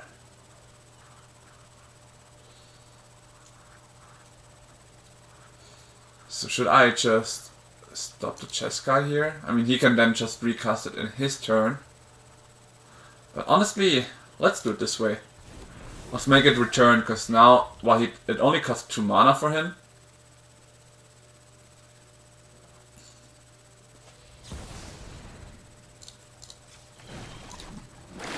He cannot attack with the tokens he makes this turn. Now comes the inevitable defeat. At least we keep Aang at the crossroads to be able to re-establish ourselves. But we'll see. Okay, we have 2 Aangs out already. He kept 2 mana. Okay, our Aang turns around, giving us Earthbend now. We replay the dog. Let's see, do you have a counter spell ready? No, good. Then we play this one, just because we can. And we go into combat, which means Aang can give us a land. Maybe I should have taken the Hedge Maze, but whatever.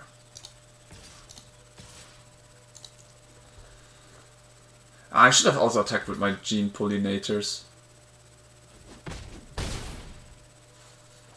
On this one, I will actually take my Druid, because if I get another Aurlock onto my hand or so, I just want to be able to replay it.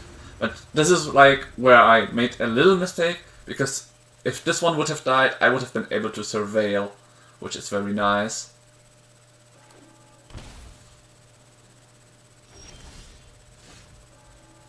Wait, he played nothing?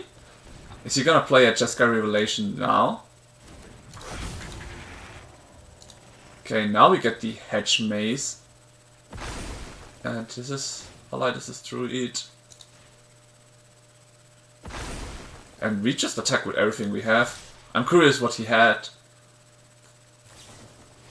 Ah, and he's now gonna look for the Jeskai Revelation. Wait, 1, 2, 3, 4, 5, 6. Nope. Jeskai's Revelation costs him 8. So he would need an inevitable defeat. Oh well, he can get rid of some of my creatures this way at least. Yeah, Lightning Helix. Now he has 3 freeze. He definitely doesn't want to get rid of my Hedge's Maze. Why did I attack with Dog? Dog is the only one I shouldn't have attacked with. Oh well. We did 9 damage, right? 6, 7, 8, 9, yeah. So we are still missing some damage to be able to kill him, and he's just gonna be able to boost his prowess. Guys. So now the question is, with the mana he has, can he boost them and remove my creatures to go and do 17 damage? That means he would need to cast way more spells right now that he cannot. So I'm totally fine, and if he attacks, I'm just gonna throw my Hedge Maze to Surveil and get something nicer. The good thing now, that's also one of the good things about this Aang. If you turn them around, now we've got some good protection for our stuff.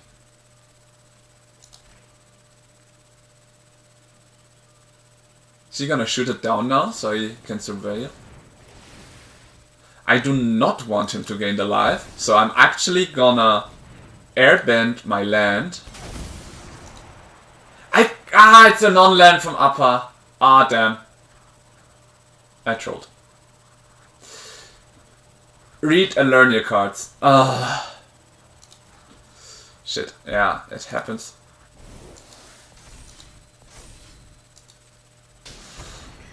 Oh, it comes back so I can Surveil. Yeah, I'm kinda throwing it out a bit. I mean, I've been playing this deck so much, so I shouldn't make such simple mistakes anymore, but I'm still making them.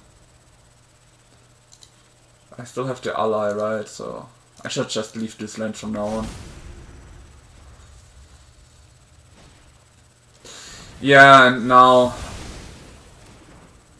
I cannot even flash an upper to protect my board. Yeah, Day of Judgment probably ready all the time. Hey, see a guy in a blue hood around here? I'm surprised he didn't play his Ral before.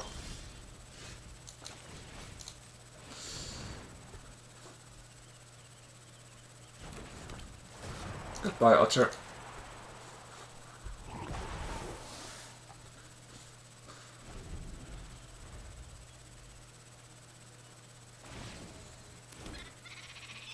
I hope you've got bottled lightning.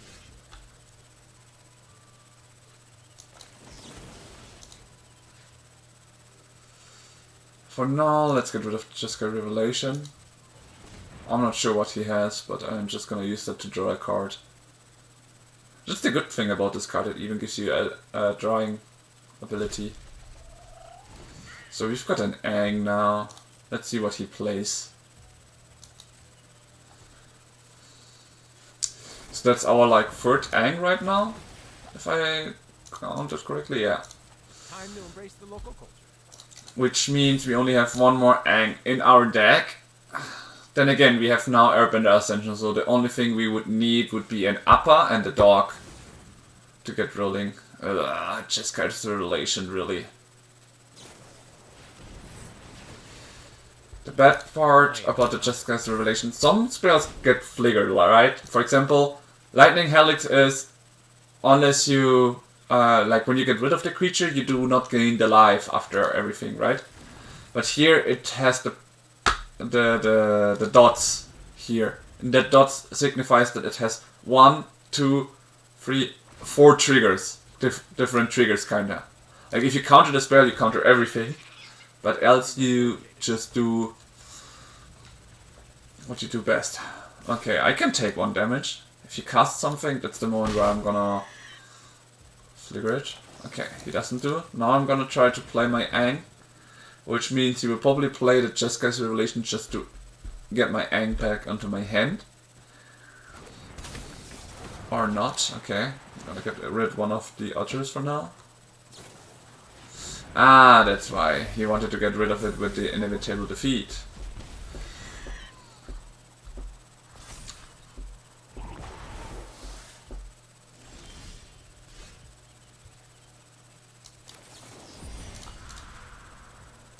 Well, right now I'm just trying to buy time, honestly.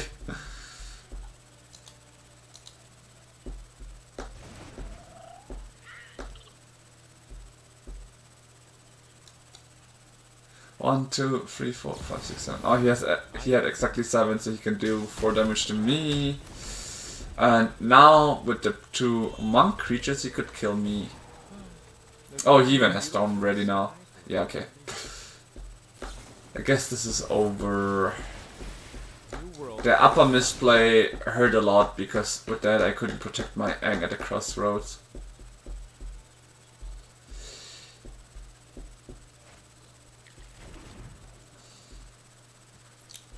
Made some huge mistakes. Oh, he's also playing a Spirit Water Revival.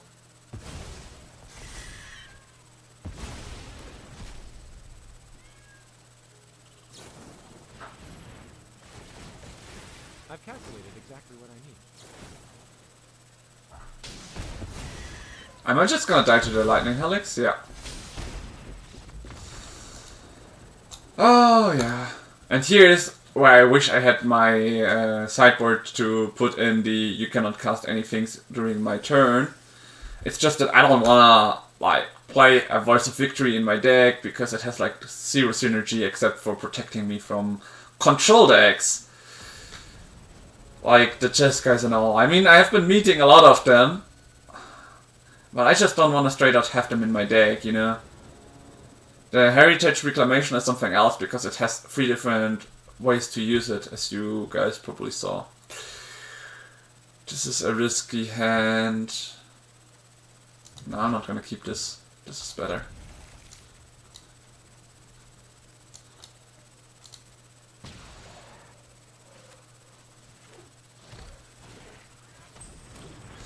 Oh, okay. It's one of those decks.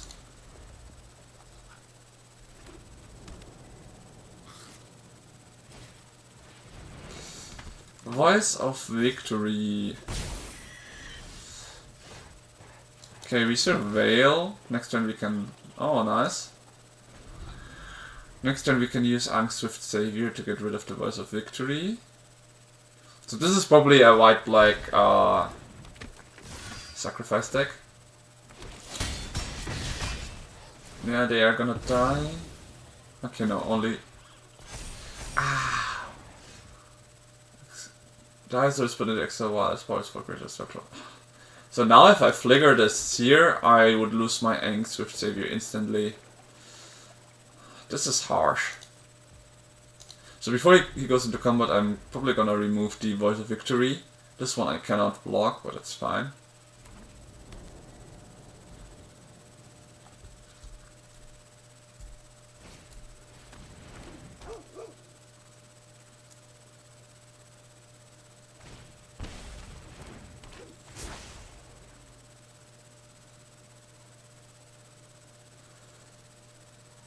He doesn't have his sack outlet yet. That's the profitable thing I have. And in the end...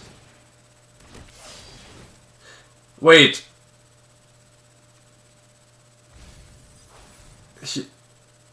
I wanted to react in his combat phase. What the heck?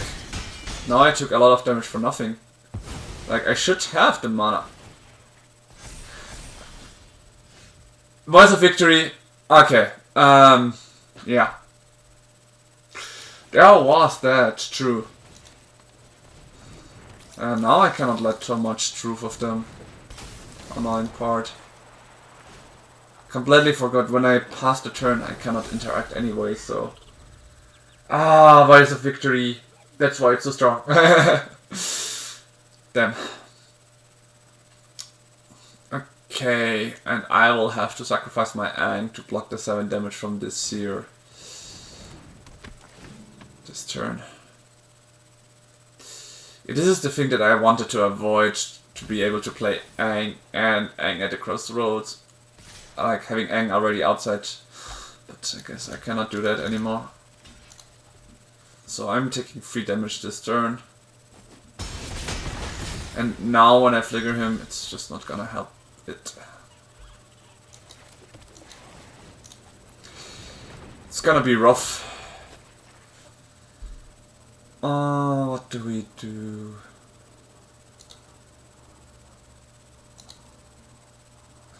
Honestly, nothing can bring me out of this mess right now.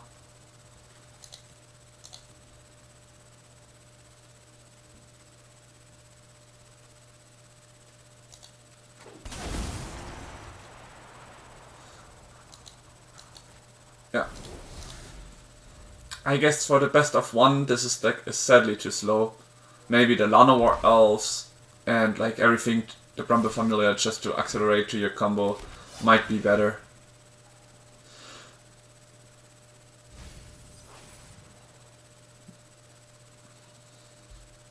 I did play some best of 1s with this deck and it did very well there. So I thought it was okay.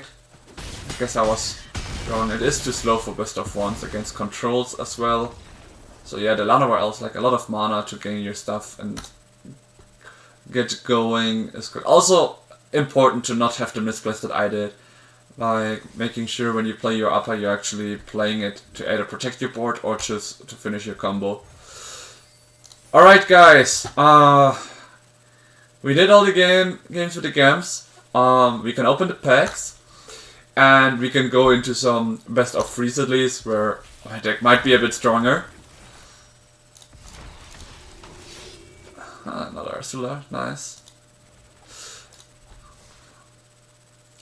But this standard event went way worse than when I played yesterday. Sorry about that. So here we go, best of 3 and Airborne cheaper. Let's go. I should have gotten the Get Lost again. Oh well, whatever, it's only one. It was only one so far, so it's fine. Oh wow, what? We are already playing against the number 331. Okay. Not sure how much I can gain from it, because in League of Legends you have the MMR that you don't see, but here you don't even see how much you climb once you win. I have one of my interaction cards.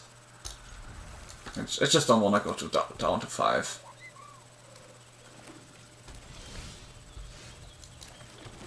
And we have a Surveil Land. Perfect. Now we can play. So Breeding Pool, he either plays the Aang comp or okay, he plays 3 colors into black, which means it's probably something like the Revive deck with the Spider-Man.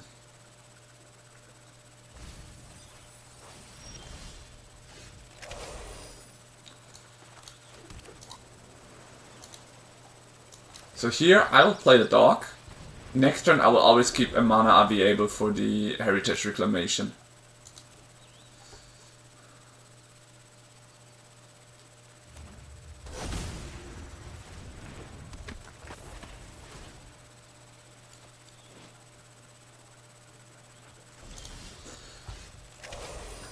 Okay, he got the Bringer of the Last Gift in, and that's the one I'm gonna get rid of right off the bat. Or should I wait for him to play it? You know what, I'm gonna wait for him to play it. That card. I want to see the interaction. Else, in game 2 I can remember it and work on it. This is why I also like Best of Threes, because mistakes you do in the first game, you can make sure to not have the same mistake happen. Okay, if he doesn't do anything, I'm gonna go and flicker this guy before he starts drawing cards again. Oh wait, if I do it now, he can just recast it. Yeah. Then again, it cost him 2 mana, so might as well.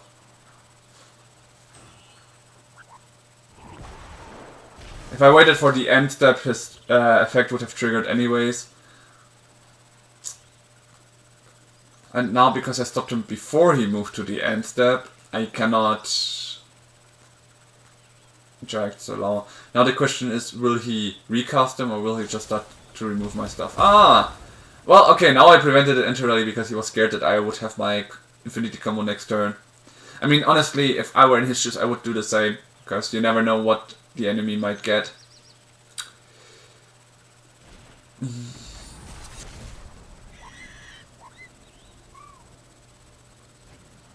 Yeah, okay, he's gotten it. So this is the moment where I'm not gonna risk it right now. I'm gonna get rid of the Bring of the Last Gift instantly, so he has to get... Nice, next turn I can play my Aang at the Crossroads. Or my Airbender Ascension if necessary. An attack wouldn't help because they are both 2 freeze. And now since I got rid of his Bring of the Last Gift, he cannot easily play his... Cavero. Which is nice for me. Alright, what do I get? We got Appa. Or we play Dog. The thing is, we've got Airbend, Airbend, Airbend, so the Dog would accelerate us and make more pressure onto him. So now we have to be lucky that no Bring of the Last Gift is... Oh shit, he got a Bring of the Last Gift, and I cannot interact with it. If I played Appa, I could have gotten both of them into exile and I would have only lost my Dog. Now I will regain a Dog, but I will lose my Aang Swift Savior and my Aang at the Crossroads. Damn.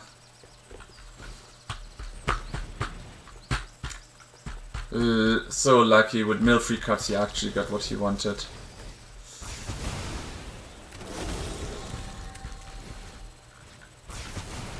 Ah, wow, okay, because he got that one, he got rid of my stuff I had again. Oh, well, let's see.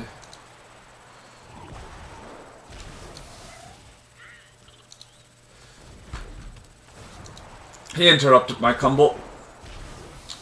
Can't do more.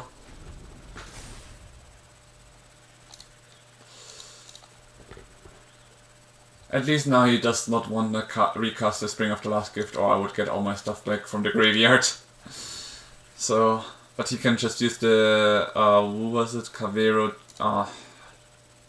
Superhuman Spider-Man, Superior Spider-Man, I'm not sure how the name was of the original card, to copy his Brute Spinner, whatever.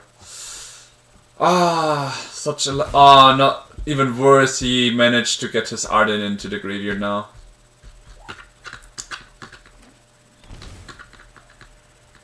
So he might just play him to get a copy of the Arden. And when things get sour, he can always just use the Spring of the Last Gift himself to get his board back onto the field. And he can even exile my own stuff. Oh, this is annoying. And Aang at the Crossroads as a demon now. Huh?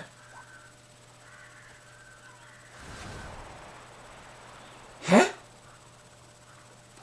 Why did this guy end... because he already targeted my Aang at the Swift Saviors. Okay, what? That's a first for me. Well, let's see, I draw 2 cards. What will I get?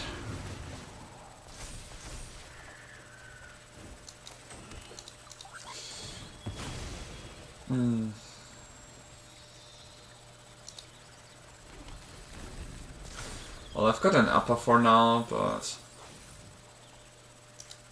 I don't see where we can win this, because Reanimator already having a board ready is just very strong. And thanks to his Arden, he can always just exile my stuff so that the next time he plays it, it's just gonna be the end in any ways. Then all of those other creatures even have Menace and Lifelink. Yep. We go into game 2. I really need to be more careful about the Cavero guy. Okay, Rest in Peace and the Ghost Vacuum are gonna be the cards that will save me the most, and Detect Intrusion to get rid of his things. Then Exile. Will Into the Floodmaw help? No. Against him, not really. Please go. The Grand Abolisher, he doesn't really play stuff in my turn except for the removing things, but well. So Heritage Reclamation is also gonna be good. So we have like 6 Graveyard Hate and then to Detect Intrusion to stop his things. I'm just wondering, should I get Exorcise or not? He has Due's Enchantments, but I have a lot of removals already. I think I'm fine. I'm gonna remove 2 of Due's Gene Pollinator, and now we are on 60 and we can handle him. Right, let's see how it goes. Let's make that 331.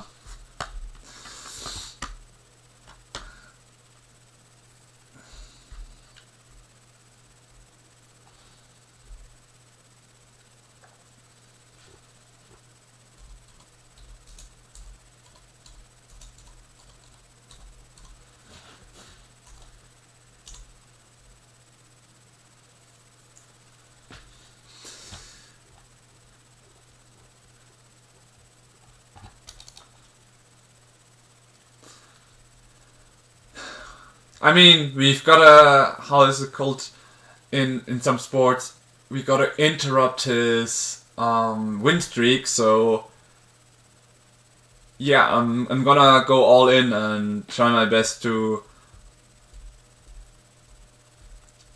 break his chance to roll me over. I'm just gonna be curious what he is gonna get from his sideboard. I mean, it took him 1 minute to figure it out.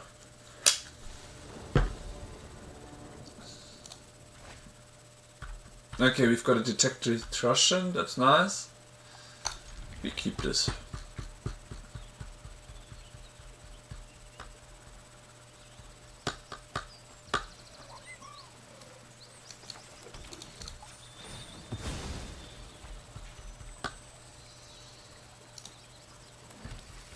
Wow, a Rest in Peace was just on top. Oh, that's unlucky.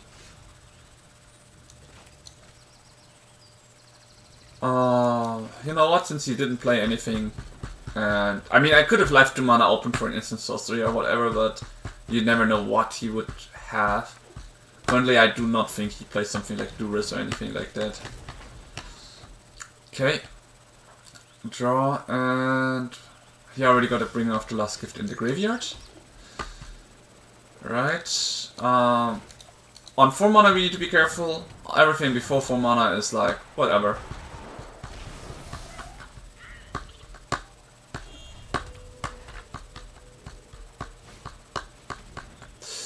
Yeah, an artifact or creature. Either my Aang at the Crossroads leaf or my Aang Swift Saviors.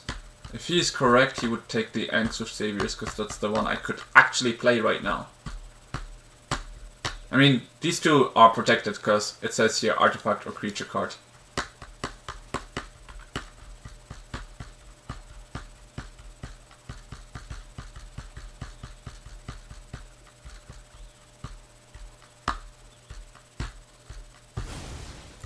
What? He takes 1 of the Aang at the Crossroads? What's his plan? Like, I'm really confused by this outcome.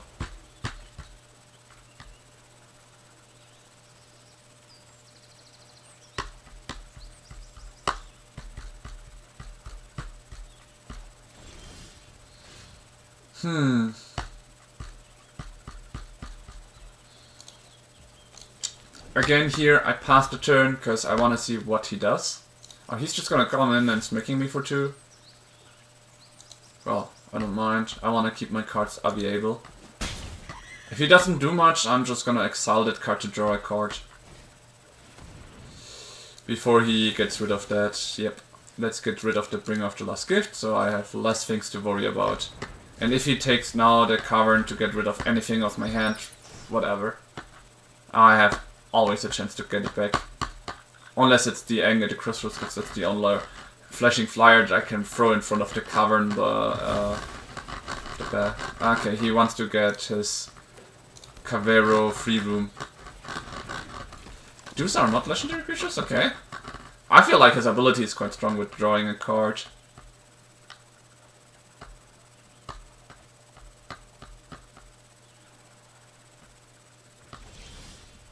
What did he get? Arden and the Harvester. Okay. So here I passed the turn because he's probably gonna play his... He's gonna get rid of one of my creatures again. I mean, maybe should have played the Gene Pollinator here. Because I have 4 mana available. Okay, he got rid of both of my Aang at the crossroads. Yeah, no. Not gonna let it through this time.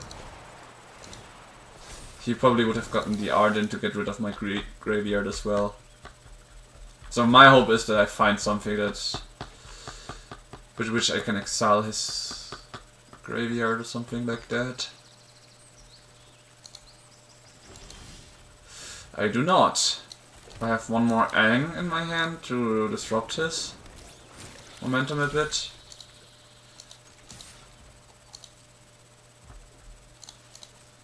It's at least 2 damage for now.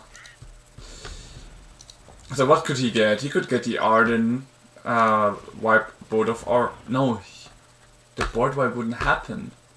And since I do not have any creatures in my graveyard...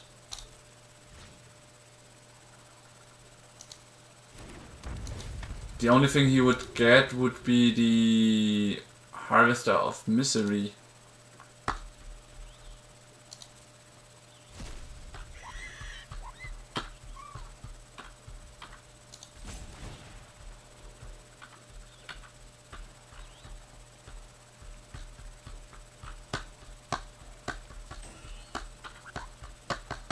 The thing is, that one is weak without creatures, and he exiled all my creatures so far.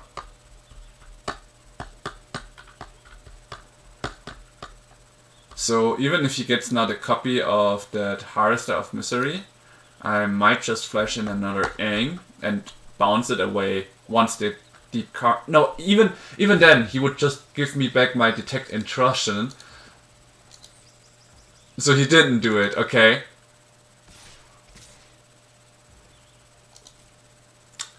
Well, for damage I can take that, doesn't matter. He knows my Aang Swift Savior's in the hand, that's why he doesn't want to do this. Now he wants to get his own stuff into the graveyard.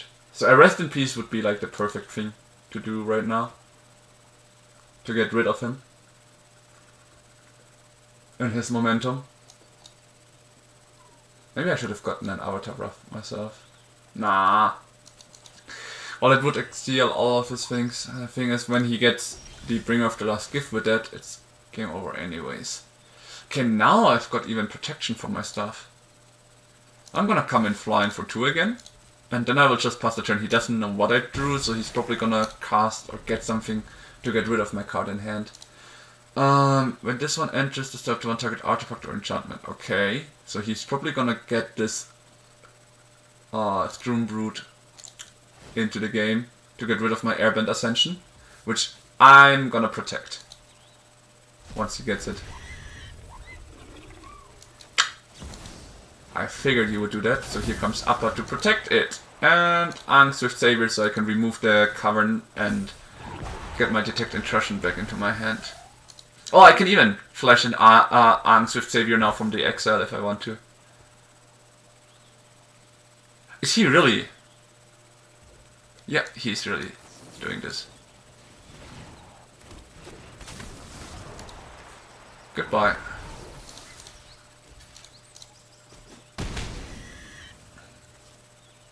The thing is, his Arden is gone. He has nothing in his graveyard right now. If I play the Airbender Ascension to get rid of him right now, this would be funny. So because he exiles his stuff... Oh, okay, he got a new copy back. In the worst case.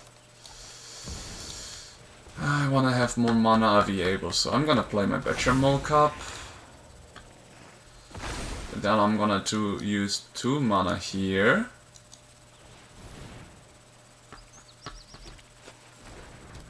To have my Detect Intrusion ready again.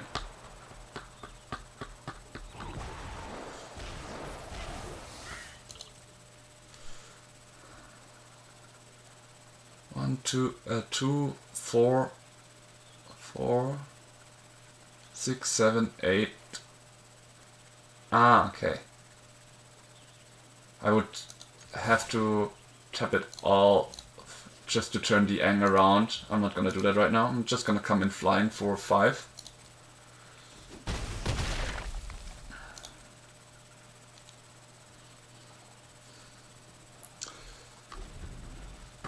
So I have 4 mana available, which means I have here blue and white, or white, and here you can get one. Oh, I cannot cast both spells because I'm missing both blue mana. Like this one can give me blue, but this one can give me only white or blue and green with the Bechamel Cup. So the only thing I can do is cast the Detect Intrusion again. If he goes to combat, I can cast it to counter his ability and he can get rid of my Aang in the hand. But then again, my field is looking good already, so I don't mind that.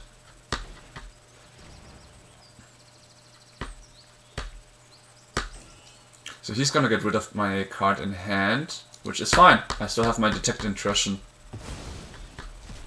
And currently he has nothing in the graveyard that's in any kind annoying for me.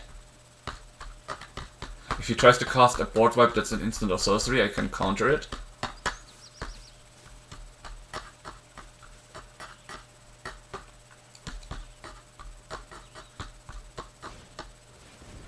Now he wants to get rid of that one as well. Maybe I should have countered that ability and get my Aang back onto my hand for next turn. Might have been better if I did that. That is just such a small mistake, because if I get like dock, like it would be a lucky draw, then I would be able to play it. Okay, he did collect evidence. What was collect evidence? 8. Ah, okay, he wants to play this one next turn to get rid of all of my creatures. Oh. Ah, okay. That's how he got rid of all of my creatures. Interesting. Well, now I have my Detect Intrusion back though. Ah, okay, he gets 5 life. Yeah, now I need a bounce spell to survive, as this is a copy.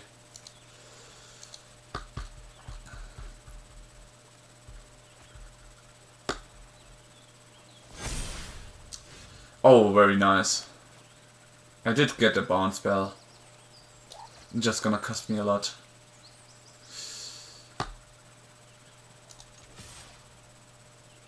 Nah, I need to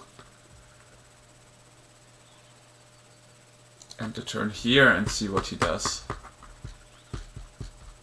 I mean, he's got 8 damage on the left side, 5 damage here.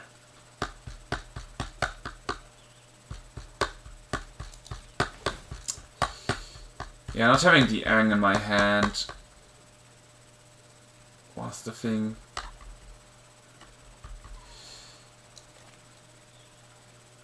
If I attacked now, what was it? Tapped, right? Okay, I've been doing 2 mistakes.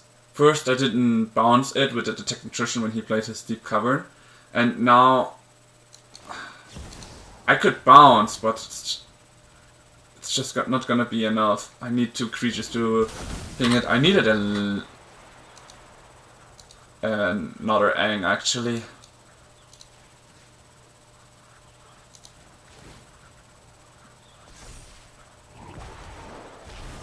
Because now I cannot get rid of it and can get rid of my Detect Intrusion anyways.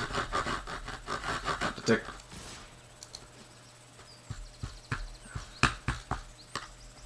Yeah. Oh, lucky.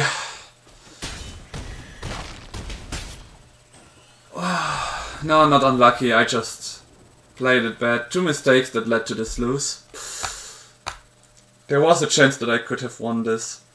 Because if I got my Aang back, I could have flashed him in now to get rid of that one creature again. And that would have bought me some more time.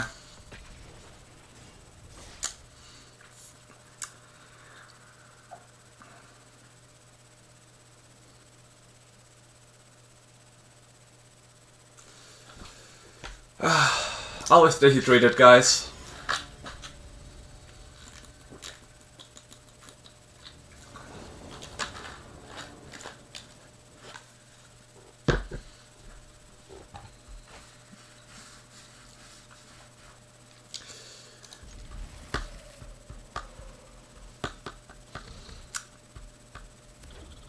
Oof.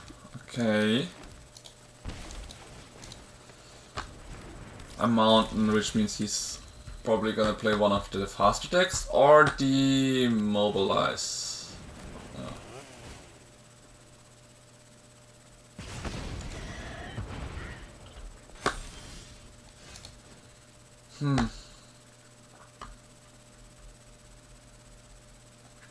Okay, interesting, this chainsaw. I mean, it was once very good and then it dropped out of that format very, very quick, so not sure what I should say about that, but we'll see. We'll see what else he does. I have Into the Floodmaw. Next turn I play a Plains, and in turn 4 I can use my Fable for whatever. Quite like equal to its power. I wish I had my... So I paid 2 life to get rid of it. Alright. It's like playing a shock, but he cannot replay it this turn, so totally fine with it. Next turn I can airbend him before it touches the ground.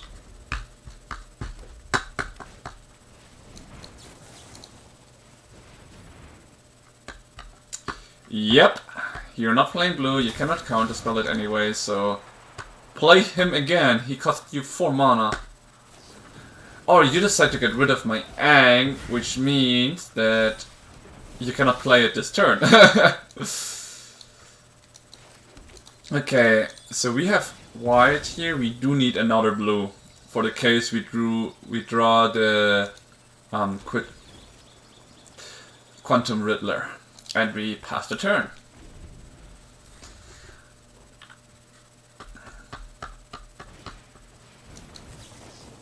Yeah, you can cast him for 4 mana, not cheaper. It must be annoying for him, like all the time he tries to play something, it's just get bounced back.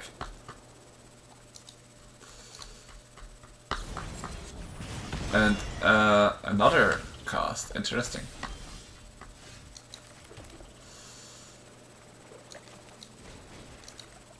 Okay, we need a dog and we win the game. We do not even hit anything, wow. Unlucky hit with Aang at the crossroads.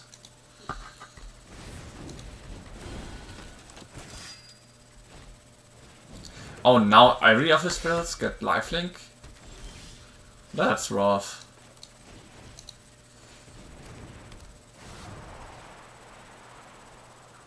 If I airbend that one, I'm gonna be doomed. No, I'm gonna airbend my Aang at the crossroads. Then it might have been better if I just used upper to block one of his attacks. Now we found our dog. And we would need to survive 1 turn. Then we win the game. So let's see. Unless he removes him this turn. That's also an option.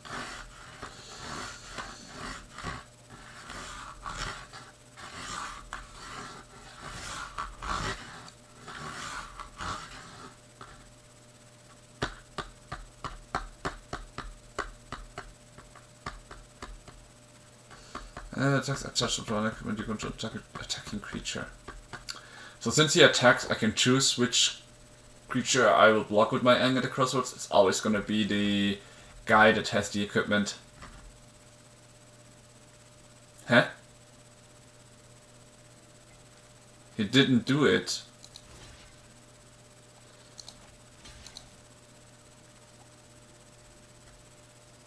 Okay, I'm gonna get rid of the raw one here. Yeah, I figured he would do that. I'm just a little confused why he didn't attach the equipment.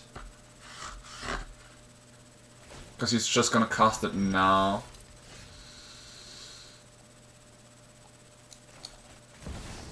I bet World Cup just...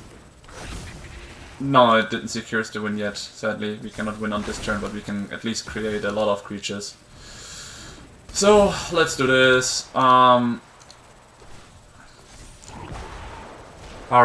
so we play the Bertramel Cup to get all of our lands into creatures for now, and then we play the Airbender Ascension, and we do this again, and again, and again, and again. You can get 1000 life, but I'm gonna do this for now 28 times, so I have enough damage to kill him next turn. That's why I mean, like, he had to get rid of my Orlok. I mean, he had the remover, he had the chance to, like, equip his equipment, so I would lose both of my creatures. But he decided not to do so, right? What is it here? Deals 5 damage to target creature. Yeah, he could have done any creature. So he had the chance to interrupt my combo, but he didn't. And now he's paying the price. So once I have here 28 creatures, oh. Yeah, no, 28. We wanna make sure that we have enough even if he gains like 2 times life.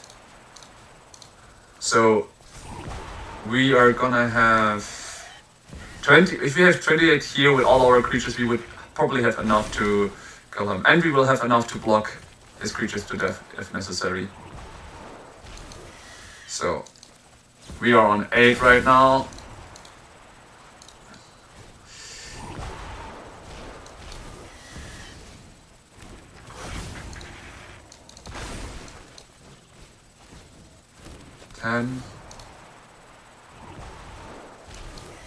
And we leave an upper in exile for the case that everything happens once we are finished with everything.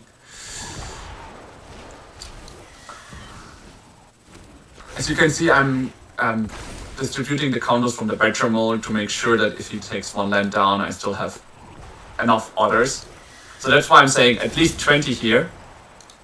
Let's stop at 20. Because this is like the only weakness of this deck. It can only win through combat damage, so I need to make sure to pass the turn and give him a chance to do whatever he wants. But normally, aggro decks like these do not have board wipes because that would fuck themselves up. Like, he himself would be screwed with those. Which is why I'm less worried about them. But he can add them now from his sideboard deck after he loses this round. I have no idea what would even be able to turn it around for him at this point. If it's not a board wipe, what could he play to protect himself? Because a board wipe wouldn't fuck me that much. I would be able to get my dog, my Bertramel, and my Airbender Ascension into the exile, and I still have an upper in my hand, so I would still be safe. Okay, let's make it 20, because we got the lands that are so powerful right now. So with the lands, I think it should be fine. So 19, and we finish it by having an upper. And we end.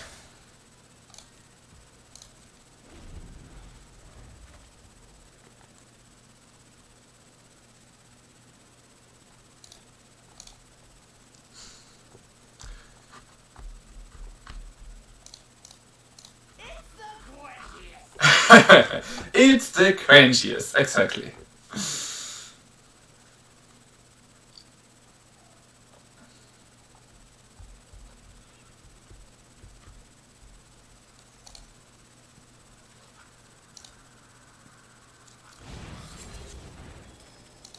Okay, he searches his library for an artifact. If he has something that protects him from green, blue, and white, that would make the difference, but he doesn't. So which card are you trying to remove? My dog? My mole? One of my tokens? Shit, he can get 7 life now. I miscalculate, I didn't, no. I'm also gonna protect my mole. If you have another one to get rid of my dog, that would be sad, but it's fine.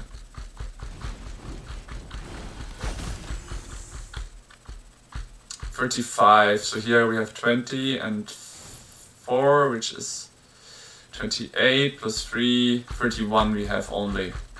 31 damage here plus 2, 33 damage with upper. We might have enough to kill him next turn, but we do not wanna let him touch my life points. So we are losing some damage this turn, but we get rid of him now.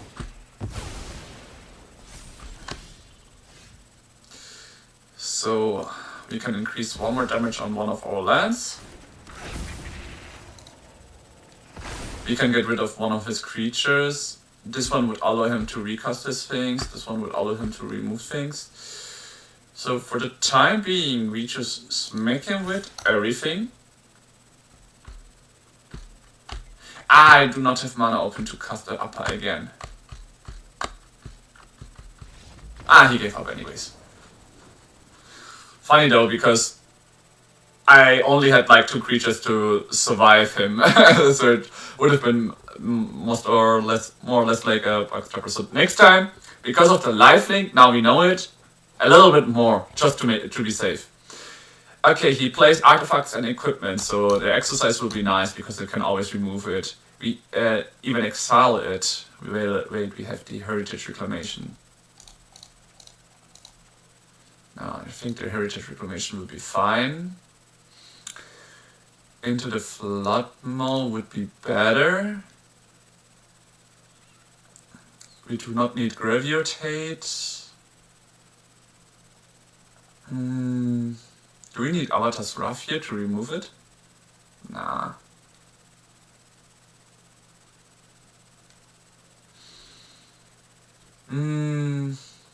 Let's remove one Aang at the crossroads. One time him. Yeah. So, people who play with the sorcery aspect have the profit of just casting it for 2 mana next. Like, it's the same with the Bramble Familiar, which is why Bramble Familiar is so strong in this deck. Which I should be playing, but I didn't have enough rare materials to craft it.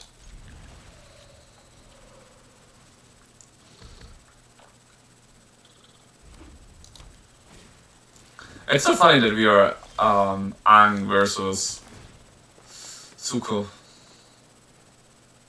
Yeah, I could need a Bechamel Cup here.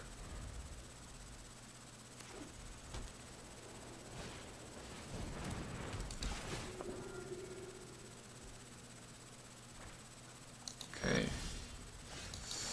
We have blue and green, we need white for now.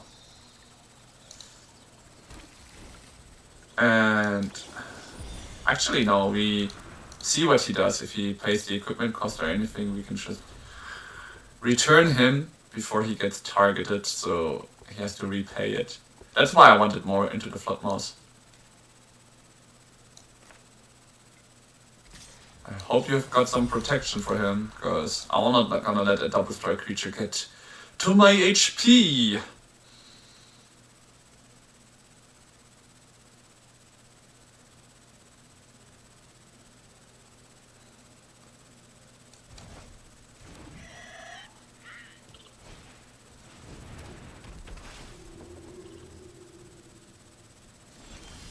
This time he didn't want it to discard. How funny. The Bechamel Cup. If I play him, he's just gonna die, so instead I'm just gonna play the Quantum Riddler. Drawing a card. Nice. We have the white mana for our upper next turn.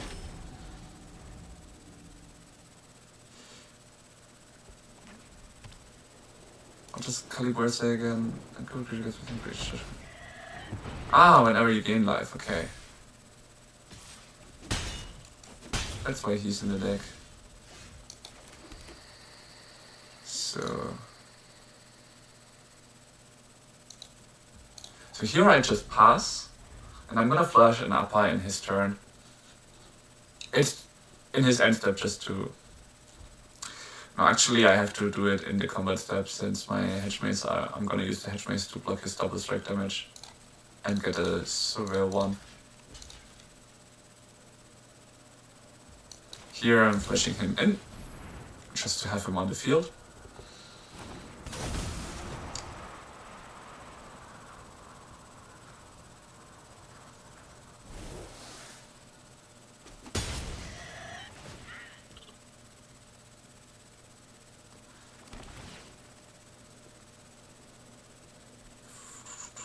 Into the flood now, and again, nice.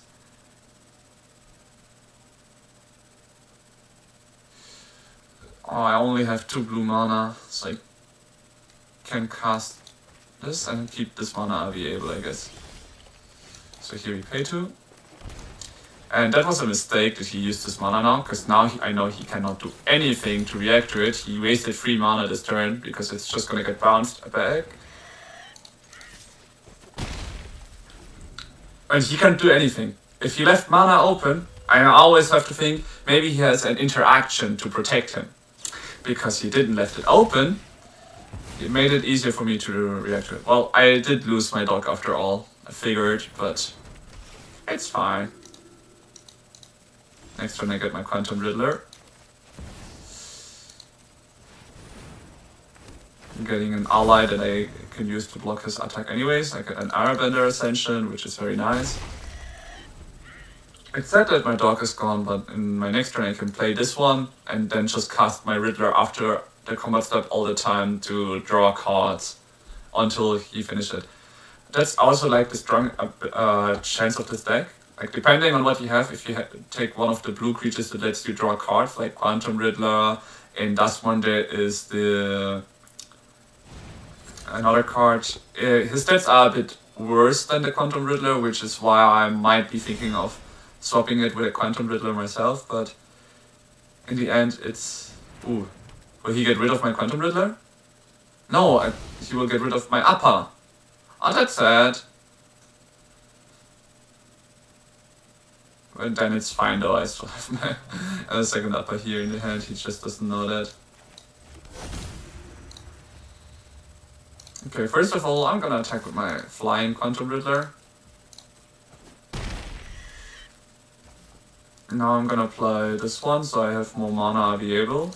And since I wanna draw cards, I'm gonna exile my Quantum Riddler and recast it, because I don't care that my upper is there yet. I can find a solution to that at some point later.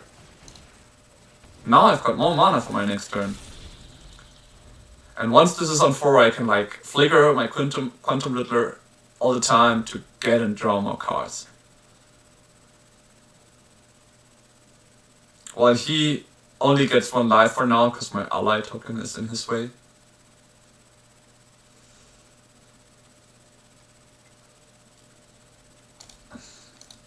So, before Avatar came out, Sheltered by the Ghost was very, very good against a lot of decks, because it exiles or removes tokens that never come back, give you lifelink ward, and it's a good enchantment. Like, I used my fairy control deck kinda, where I bounce my enemy has to sacrifice things and all. Because it gets around the ward cost and everything. But I also like to have the Sheltered by the Ghost against people who like to have strong stuff. Like for example the Omniscience Connor deck was to this day still very, very strong. It was just very, very nice for me to be able to remove it if I had to. Like by exiling the Connor or any other things there, he would be bothered and I would still be very free to do my things. Okay, first of all, I'm gonna come in flying for 4. Then I'm gonna be casting. I'm gonna be tapping this one for wife right now, and this one. Now I'm gonna cast my upper for this amount. I'm gonna be balancing this one and this one. So first I'm gonna play this guy to draw a card and see what I draw.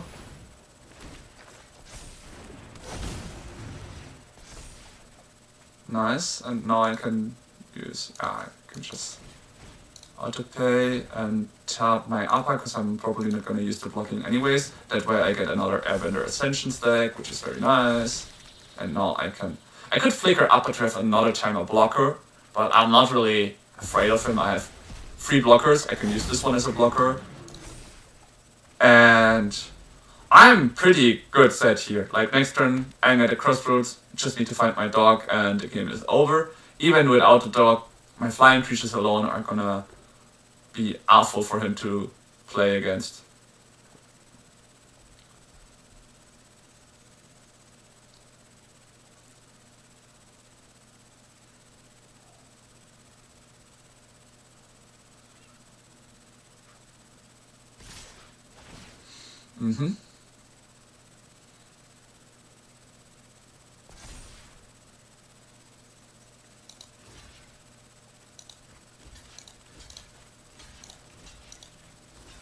He still has mana open, so I'm just gonna block this way. He will gain 3 life, but that's it.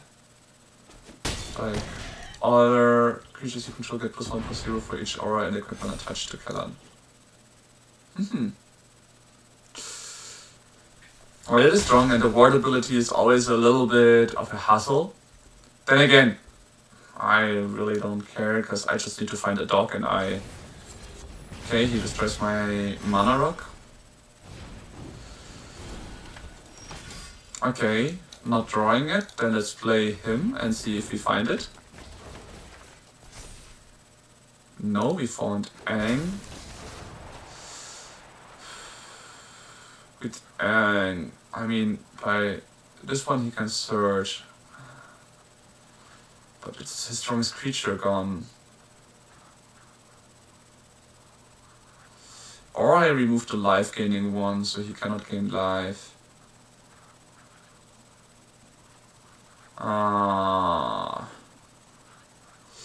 I only have 1 mana, so I cannot actually remove this one.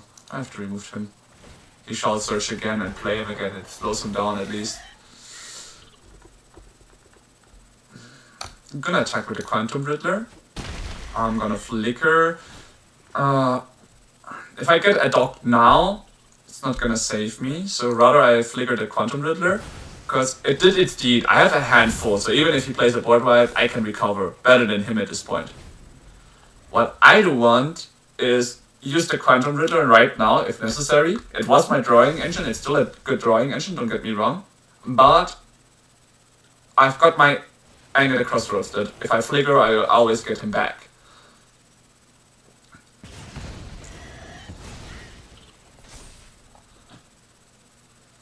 So when he comes to attack me right now, I don't mind losing some of my creatures. I will now try to get rid of this giant. So my idea, Quantum Riddler goes here, so he will need a lot of stuff to protect him, while my upper dies, since if he dies, I get my other upper back, and I can then bounce the Aang at the crossroads, and then we can start looking for the dog. So now show me what you've got. Like the best thing he could do at this point... It's funny, his sorcery isn't even getting cheaper because it already cost only 2 mana. Oh, indestructible. Not bad. That way he gains way more life than I thought he would.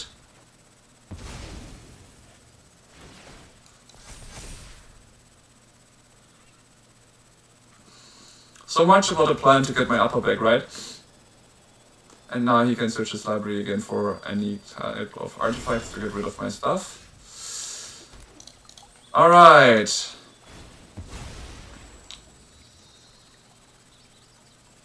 Okay.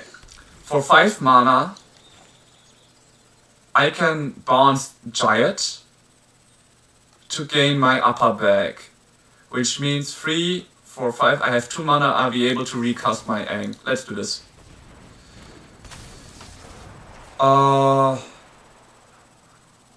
Shit, I should have done that after combat. I lost 8 valuable damage.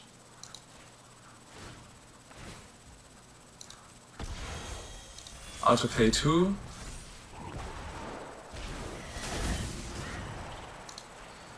No, even more, because I could have gotten one of the lands as a creature as well with Vigilance. But it's okay. If I get my dog, I will have enough protection anyway. So come on, dog! Show me you're there. Wow! After 2 searches, still no dog. No, I'm not gonna attack with him, because this time I'm gonna flicker my Aang. I could flicker him to get the dog, but now the dog wouldn't help me again. I'd rather flicker this guy, even though he might be able to do free damage to any of my targets. Because then he cannot attack with this 9/7. So here I lost 8 valuable damage. It was a mistake, but then again, it's game 2, and I'm fine with doing mistakes and learning from them. That's why I prefer best of 3 than best of 1. If you're playing best of 1, you need to be able to have the experience and the knowledge to know, yeah, I did my best, I know what I'm doing, I can definitely win in the first game. I do not have that confidence yet, and best of 3 allows you to do mistakes. I'm so confused. Why would he take Appa instead of Aang? Does he not know that I can just start bouncing his stuff whenever I feel like? Yeah, now you get 9 life packs. As long as he doesn't have trample, I'm like, whatever. Wait, ward is now equal to its power. So ward 2 and equal to its power. Okay, that's rough. So I can never bounce this Roban, and I will always have to account for him getting stronger with the chainsaw or anything like that.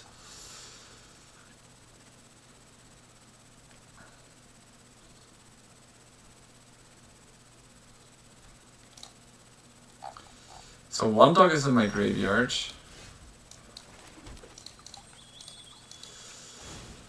Let's search again. An island for now, whatever. Okay. So 8 plus 5 would be 11, 12, 13, 14. I could do 14 damage right now.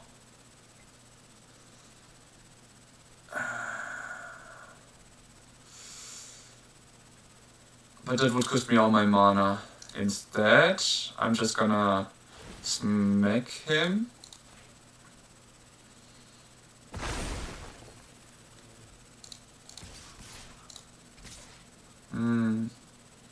I'm not gonna attack with it, because it's just not making any sense. I'm gonna smack him. I will be bouncing my Aang this time savior now.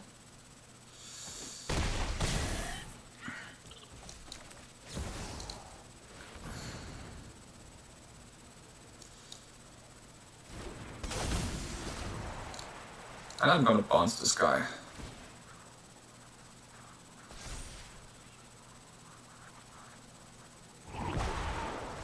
So let's see, do we find our sweet little dog so we can start our combo? With this combo, the only issue we have now is we cannot bounce this guy. Like, it just costs way too much HP. But we can make a defense, so... I could... Yeah, whatever. Let's just bounce the Arabella for now. We still don't find him. 3 dogs somewhere in the deck, and after so many searches, we still don't find him. I mean, okay, I used the Fable to get rid of my lands, and I still don't find him. It's so very sad. No matter what, I just can't find it. Ugh.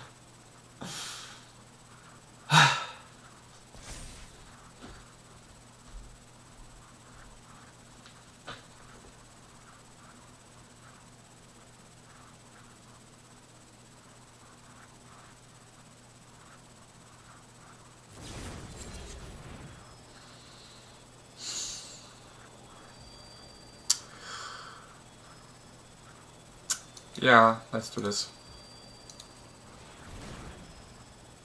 I'm gonna bounce my own Aang at the crossroads just to save him from his spell right now.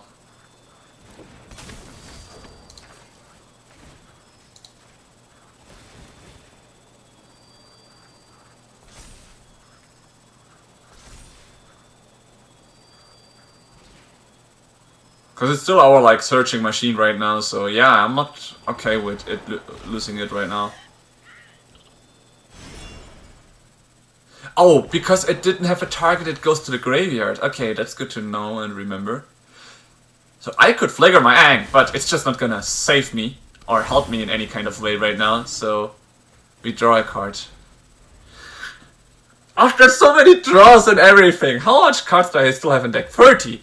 30 cards, and after all these searches, we still haven't found the 3 remaining dogs. I'm pretty sure there's 3 dogs in there somewhere. Yeah, 3 dogs.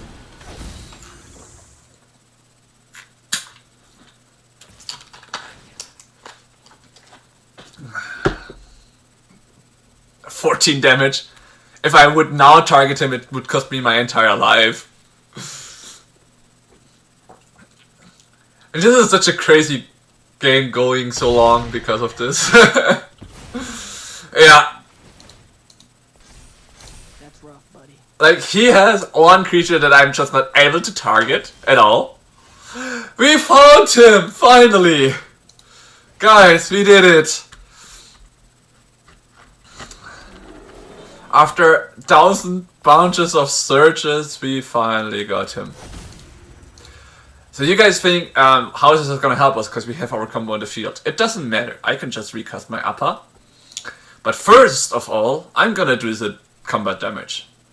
Because I'm not gonna look for a maul to finish it. Maybe I should have done that. Ah, whatever. We kill him next turn. For now, that's gonna be 9 damage in the air.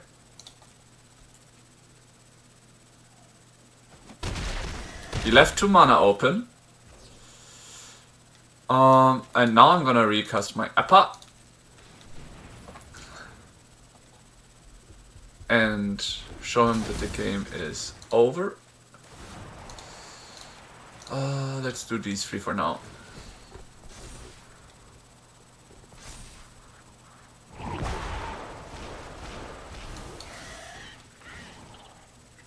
I mean, honestly, I actually should have waited with the combat, done this before, so we could have 30 big land go for him, but honestly, just gonna get some lands out right now.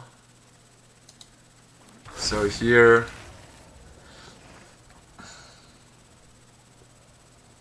I'm just gonna make a bunch of tokens now until I have enough for... right now it's 40. If he kills some of my creatures, he might get more. So let's just make 50 tokens. So until I'm in time, I'm gonna make 50 tokens and I'm gonna remove these 2. Wait. Which is the one giving him the most power? It's the Excalibur. Destroy target artifact.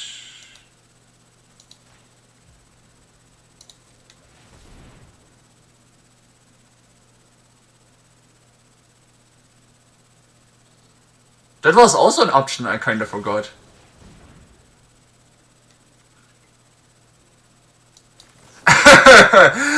That's why I left the Aang open. I still have my combo ready, so nope. You're not gonna give your things indestructible. Oh, now he lost power.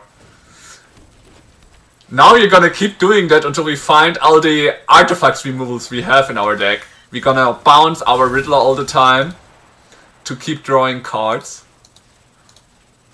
And we're gonna destroy all... I only have... how many remaining? Let's check. 1 is here. Okay, we've got all remaining, so... Riddler, drawing a card. Betramol to get 2 more mana. Aang to get rid of the Arabella for now. And we start the loop again. That way he cannot even gain that much life, and then I wouldn't need to bounce forever. I'm just gonna bounce until I find another one. He showed me an alternate win con. I completely forgot I did put all my remover spells in this time. Oh, I forgot to bounce my Quantum Riddler. But once this guy is like super weak, it's super easy for me to remove him as well. And that way he's clearly dead because he cannot gain life, and then I can just finish him with all these things that I did.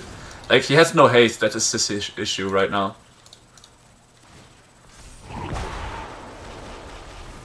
So, Quantum Riddler, let's draw. Nope.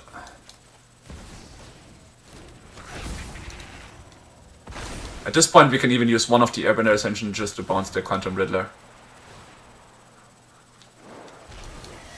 And this is something I like to do, like I learn a new way of how to win against a deck that I haven't seen before.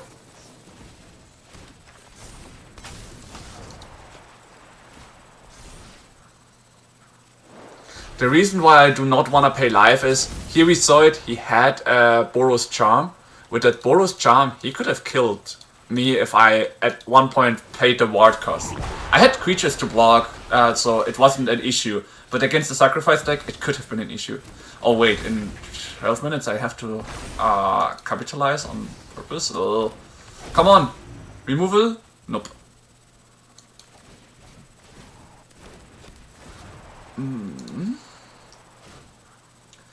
I have kinda 12 minutes to find my solution. I only need one more removal so I can get rid of the chainsaw. I know we have 4 of them, 1 we drew, so we should still have 3 somewhere inside. I'm not gonna get a Bajamo Cup again, because we wanna save time for this combo. So, Quantum Riddler, draw, into the Floodmaw would still cost me, so no, that's not the card we have been looking for. Oh wait, target permanent was it, no? I'm stupid.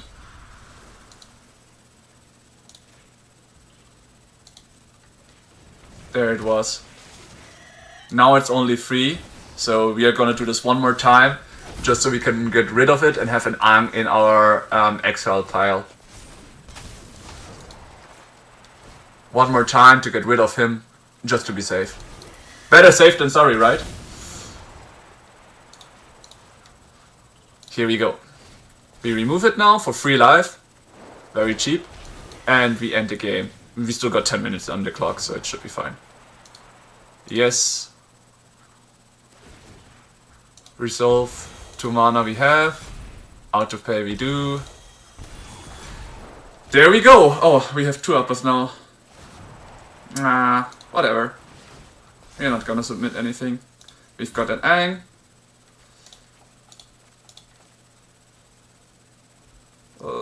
Here. How much do I need to... only 1. There we go. How much triggers? Wait, 26 times. Yeah. I really love this deck. So I'm gonna enhance it as much as I can and try to participate with this deck in the tournament. I think it has very, very good potential. Like, I really enjoy playing with this deck.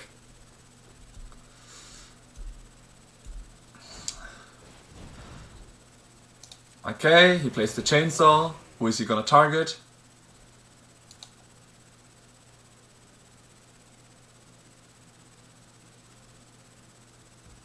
Yeah, no, I have searched so long for him. I'm not gonna allow that.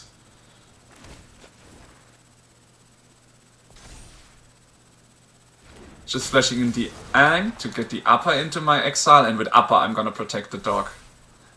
Well, it means I will not have any more mana available for this turn to recast my Aang and all. I'm totally fine with that. So, I searched so long for this dog. You're not gonna take him.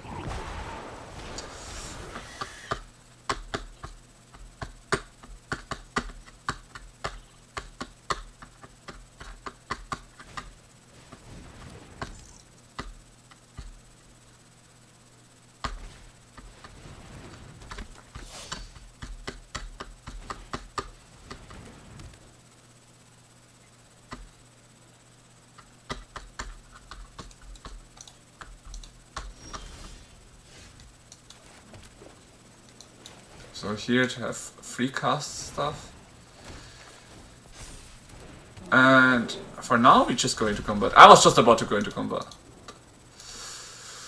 Alright guys, a really nice game. Sure, I will... Actually, I have a list, but it's a little bit different from the one I'm playing right now. Let me just check it up. I will... give me a moment. I mean, I can even expand it.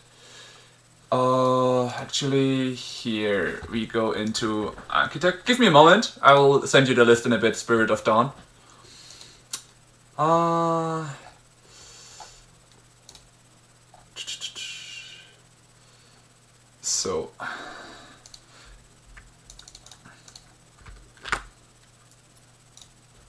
So I hope it should be transmitted into... Yeah, here it is.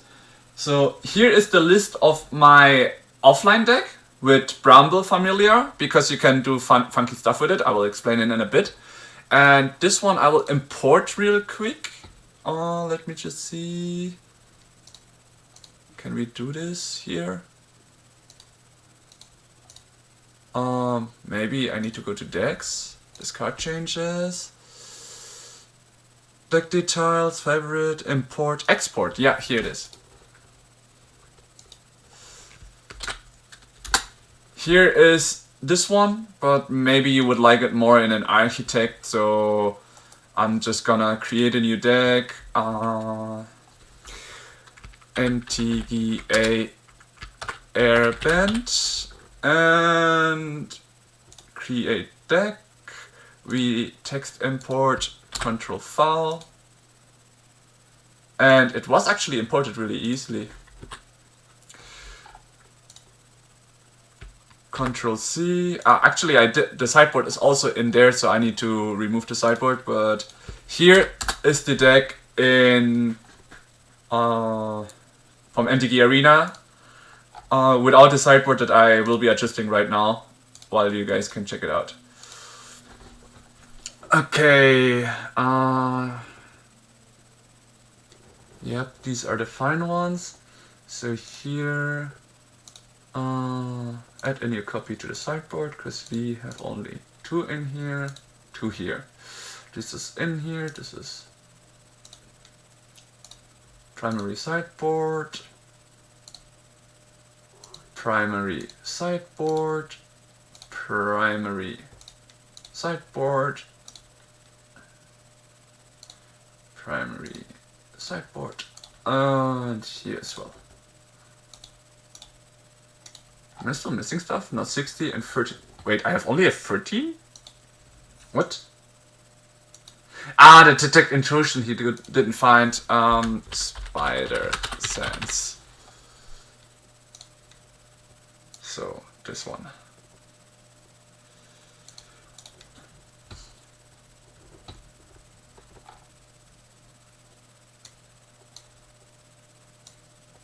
So, yeah. I really like how the form is when you have it like this. Here you have the entire deck, you can see it, and I really liked it how Architect saves it up. For example, I have categories where here's my ramp stuff, my removable stuff. This is actually my draw stuff, so maybe I can put it up here as draw as well. No, I will just create a new category. And we put quantum ruler there as well. And in a way, Aang at the crossroads has the same value. So what you want to have is, I mean, you can do this as stacks as well. So now you have it like saved. So this is like the airbend combo with obviously the dog, but we have it as a ramp because in a way his ability is a ramp. And yeah. The reason is I have no more rares. So in the MTG Arena form that I'm playing, I couldn't craft the Bramble. Next season, after this season, we are like about to finish the season of this rank anyways, like 5 hours, 49 minutes, then the season is over. I hope we get enough rare materials so I can craft the Bramble Familiar, and then I'm obviously gonna play with the Bramble Familiar. So For this season, I played it without Bramble Familiar, but for the next season, that's gonna start in today evening, if you want to, I'm gonna be playing with Bramble Familiar. Okay, there's no games here. Yeah, well, you can only play with what you had, and I actually hope to get more uppers and Hatchimal cups from all the drafts, because I have been like using a lot of my gems that I saved up and a lot of my money for the last Airbender drafts. Sadly, I didn't manage to do much. I'm not such a good drafter as I thought I would be. But we got a lot of good stuff, and we only had to craft some uppers, some Aangs, and we got a lot of rare and stuff materials, so we can craft the rest, like the Quantum Riddler I crafted, and the lands. The lands are the most important ones. Yeah, really, really crazy. And it's also super surprising that Upper as a mythic is so rare in comparison to the others. Like, I can understand the chase cards like the Hatchimal Cup and the Spirit Flyer, how was this called? Wan Shi Tong, yeah. Them being rare, I could understand, but the how's it called? The others being so rare, I cannot understand it. Like, why is Upper so rare? I found, I think, 1 or 2 Upper in all the drafts that I did. I had to craft 3 Bretchimal Cups, and, well, the Quantum Riddler wasn't in the set, so to think that the Upper was that rare. Also, if you're building this deck, focus on the lands. You really need the untapped lands if you want to play it good and fast. Like, you see, I only play 5 normal lands. The other ones are all lands that come in untapped, except for the Hedge Maze, so you can already start playing your stuff very early. Once I play with Bramble Familiar, I would. The thing is, I like the Gen Pollinator more, because it can give you mana of any one color, while you need to tap another permanent. So you have like the turn 1 where you play the Pollinator, and in turn 2 you play with the 2 mana the dog, and you can use the dog to tap for mana as well, so you have like your Into the Floodmore for the worst case. So generally, if you want to be an fast deck, like, let me just clone it for a moment. Here we go for it. So let's just do it this way. I think it's faster. L and Bramble Familiar. Not collected. I'm just gonna show you what I mean. So normally this one out. We are on 66, so an island out and 1 plains. Quantum Riddler goes to 1. This one to 1. And this one can go. So this is like your most offensive look on this deck. The reasoning is you would have a lot of mana dogs to be able to get your Bramble Familiar out and have your Airbend combo out like really fast. Your focus would be you mulligan with this hand because you've got a lot of mana. That's why also almost only the green lands. So this way you would always play your mana out very fast, very quick out, and get 1 Airbend onto a Bramble Familiar and start searching. So here your chances would be high that you can get your combo out in the like even before the first 4 turns.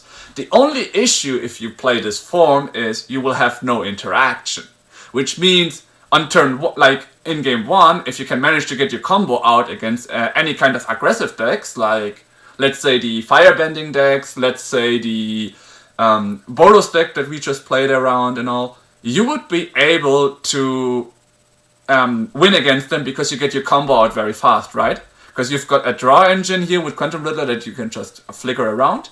You've got your Aang at the crossroads to search for your combos. Like, you could even think, you should take the Heritage Reclamation maybe out, actually, as well. Get in a forest and an island, because you have 2 Quantum Riddlers. You don't need more plains, but you need the islands.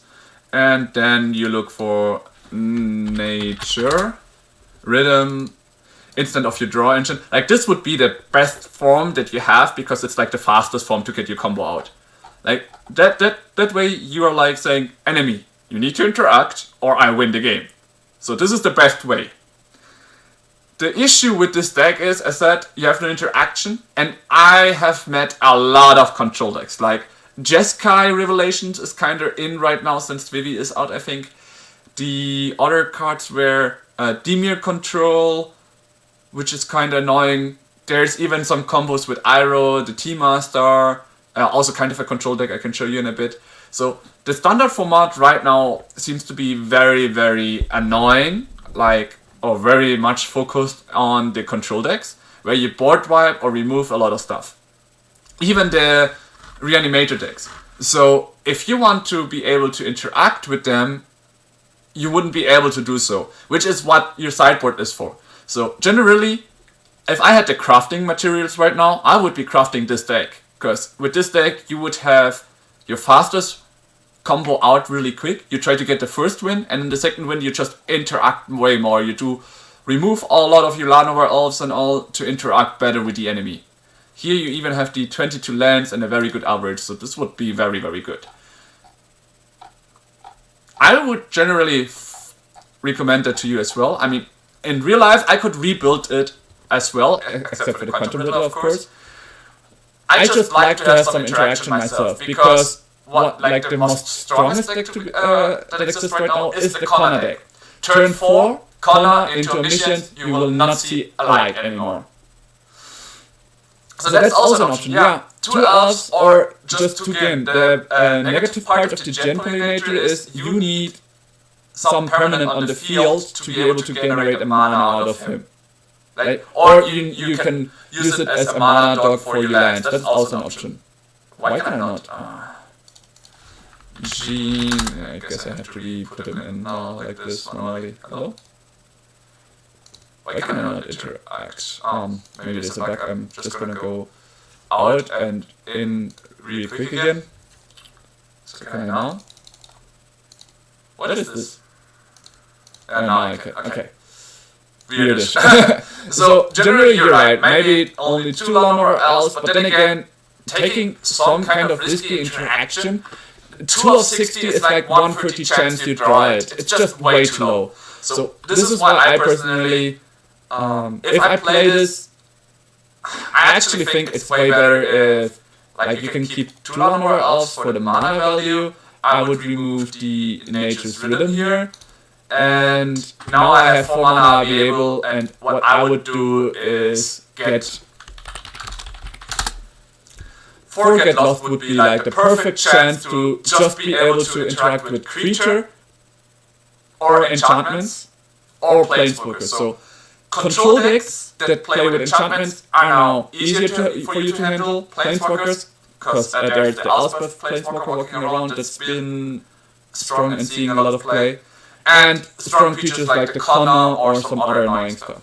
So this is the one interaction you will want to have in the deck. So this would be my perfect version of the deck.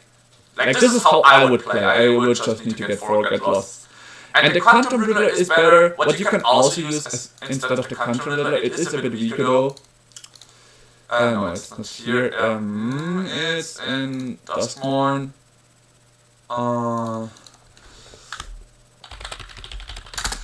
So generally, Overlord of the Floodprince is a tick better, because it gives you the draw to discard a card. Like, not a tick better, but it's just another version. If you want to go a little bit cheaper, you can go for this one. The only issue with this card is his toughness being only 3. He's very, very easy to remove for any red decks. I mean, black one can just remove it anyways. Yeah. On the other side, in comparison to the Quantum Riddler, he has power and he has the trigger when he attacks as well. So you like play him after the airbend, like you can airbend him even as an enchantment very easily. No, sorry, you cannot airbend him when you play him as an enchantment. It's not that as good as I thought it would be. You could only airbend him as a spell, which would be better. So like you play 3 mana to spell, and another 3 mana to airbend him, that's also... Now in that aspect, Quantum Riddler is the best. If you're looking about it, let's see... we go for draw and we say blue only because they're mostly the best, not collected, and a creature, and let's see what we get. So what do you have for chances? This one is a bit too slow, Contemplate like only costs 2 mana. Put also one on this creature, draw a card, this creature becomes a copy of another type creature you control. Interesting. Now I feel like the only chance you had, this was my bad, here you say airbend and airbend, so you cannot really airbend permanents. So either you could play with airbend maybe, airbend, and we go from creature out, just one as well, although I only had just one, whoops. So the other option would be using this urban lesson to urban him, but yeah, doesn't work either. Is there anything else that you can have for draw in blue as a creature? Just wondering what else you can use instead. Like I tried it for example with the one Shitong, because he has flash and all. The issue with him is when you urban him, you cannot pay the X cost, which means he becomes later on a 1/1 that is not good unless the enemy has a lot of searching abilities. Yeah, no, I don't see anything that could be just as good, because the good thing about these two creatures that we just checked, like this one can be paid for 2 mana, the other one, the enchantment enters in a different way, yeah. You actually don't have that many other options here as a flyer. This one doesn't get cheaper, sadly. The only other version might be combining this deck with a lesson deck. Oh, maybe the Starwinder is an option. While it says not flying, it costs 4 mana as a rock cost. Still very expensive. Never mind. I'm checking now, but nope. I don't see anything that could be worth taking in except for those. Nope. I tried. So the Overlord is the one that I have been playing with because it gives you draw 2 and discard 1. So if you play it for 5 and airbend it somehow, like the only chance you have would be if you play Momo. That way you can like cast it for 2 blue mana and then airbend it for 5. So you have like the 5 combo to have it while you do not draw any cards, but then you can later play it for 2 mana. It's the best idea I have. Or you have your dock outside where you can do it, but the issue is, because it's an enchantment, the one that I had, Overlord. So here the issue is that when it enters for its impending cost, it becomes an enchantment, not a creature, which means we cannot airbend it. So I did misplay it at that time. Whoops. But yeah. The deck less bad against interaction. So to finish it up, Spirit of the Dawn, I feel like this is the best way you have it. The Contemplator is actually stronger in this deck because you can cast it for 2 mana if you play Momo. Like the other chance you could play is Momo. That's what I would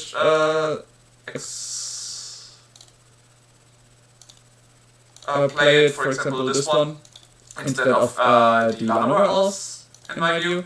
My reasoning is, while the Llanowar Elves give you more mana, you know, the Momo makes your flying stuff cheaper. So your Aang becomes a 2 mana interactive spell.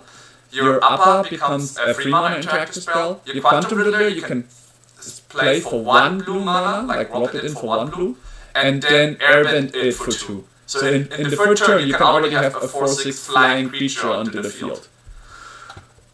I still would suggest having 4 get losses. This is like the best deck you could do if you want to increase. Maybe you can even tangle with your land base a bit more, but I feel like this is the strongest version you can have for this deck. I hope that was helpful for you, Spirit of the Dawn. Alright, let's do it like this. And this is the one that I'm gonna be focused on building. Airborne.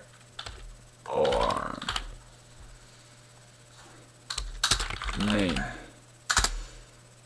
since we already created it. I just have to check the sideboard here again, but yeah. And here I will check that updated and put a list later into my YouTube video. Like I'm gonna release that as a YouTube video later on, so if you want to check it out as well.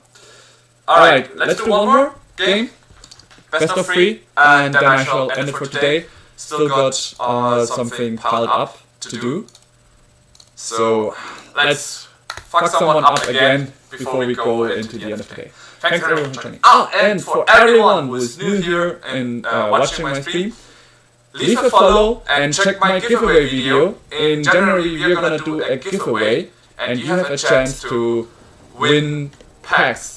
Depending on how many followers we get, it could be a collector display giveaway, so leave a follow and check out the giveaway video for more information. It's in my YouTube channel.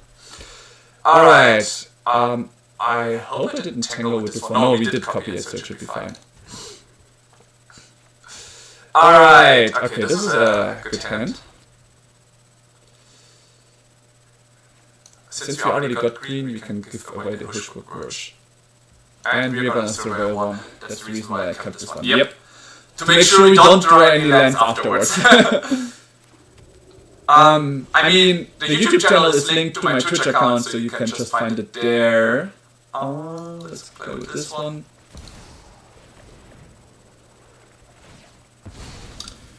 But you're free to check to put the link up as well for those who want to check it out.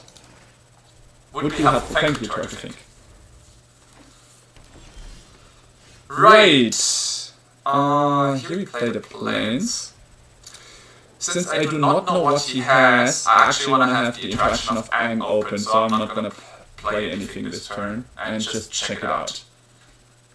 Because if you don't have to play anything, you shouldn't play.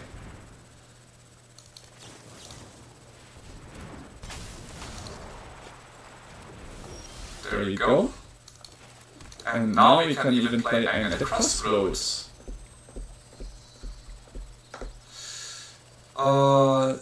We have green and blue. Let's get a second. No, we have already enough blue. Let's get another white one. And we play Aang at the crossroads. Because he plays mono green. Oh, sad. No hit here. He plays mono green, so it's very, very easy.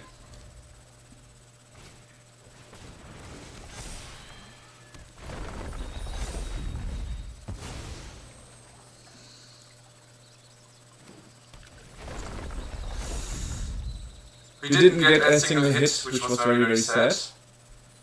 But we've got our dog. We cannot let this one out, so we need to airbend it. Maybe I shouldn't have played dog first.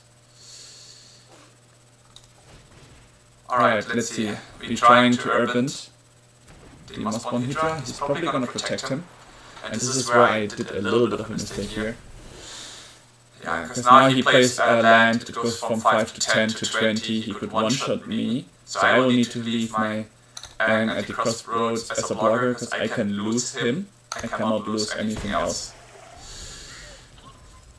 Maybe, no, actually I can even lose my Vegetable Cup if necessary. Double, yeah, okay, now he probably won. 10, 20. I shouldn't have played dog, I should have kept the Aang open, so I could double exile the Mossborn Hydra. Because this is a one-shot. Yeah, I should leave more interaction open here. Alright, into the flop mode would be good, because he hates that. And since this Hydra, can he reach the level 4? I don't feel like. And the Avatar's Craft would give me more time here as well. Should be fine. This one is not going to help because it was only his interaction. What do we have here? Artifact, Enchantment, or Exile. We don't need that one. Right. We've got 16 now back. We've got 4 interaction, 6 interaction. Maybe let's get 2 more just to be safe, since we're already down. Yeah, let's do this.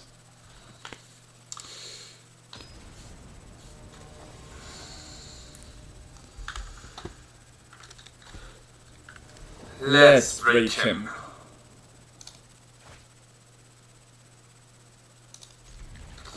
We have none of our interaction except for the Aang, but this one should be enough to build by us sometime.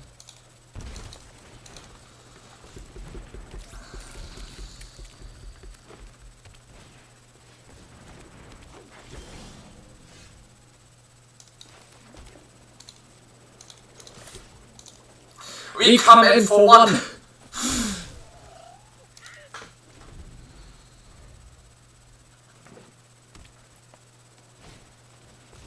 Alright, I took a ball.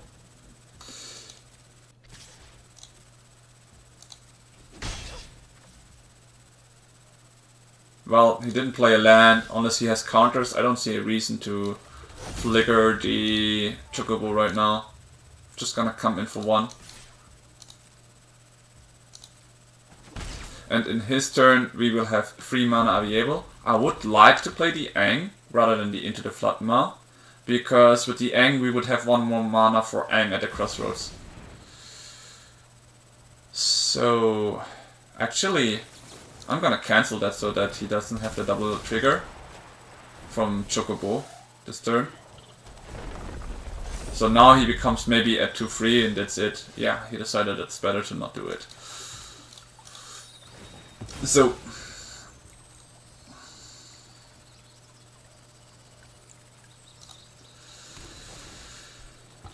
So I could play my Aang at the crossroads, because he cannot kill me this turn, and that's why I'm gonna do this.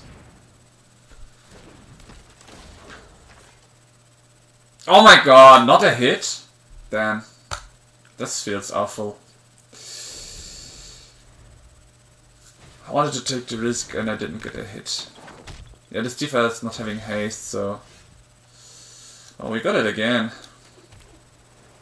We can play him for 4 and recast him for 2, but then we have no interaction. We know that he wants to end the game. So, what we're gonna do instead is we're gonna attack with Aang. We're gonna keep the 5 mana that we have available to block with Aang the Chocobo, return the Tifa, and flash in the upper to bounce Aang at the crossroads.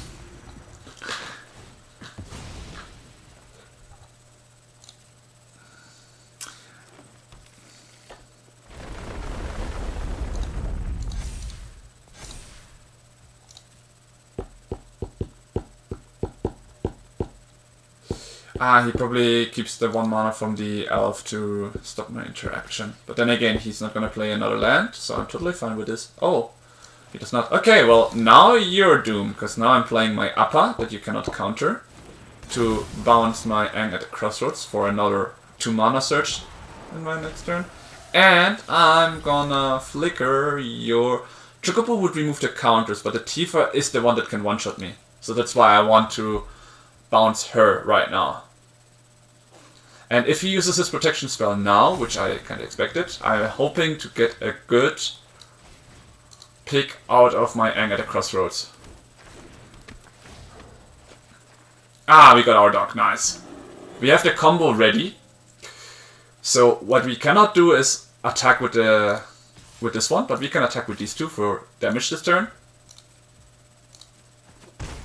So, here is the combo in this form. We tap the 1/1, whatever. So we keep this one, we flicker the Aang, and he understands it, nice. Because I would have just searched for another Aang, flickered his entire board, and ended it in my turn. So our deck is looking good. I'm gonna say fast done, and if he takes a bit longer, no. Alright.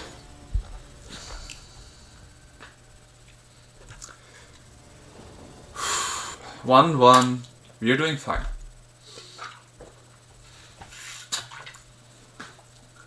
Okay, this is a good hand to slow him down.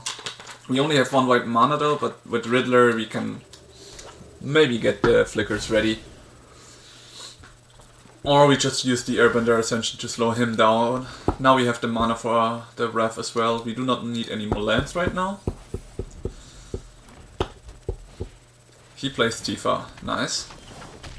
That means we need to interact now.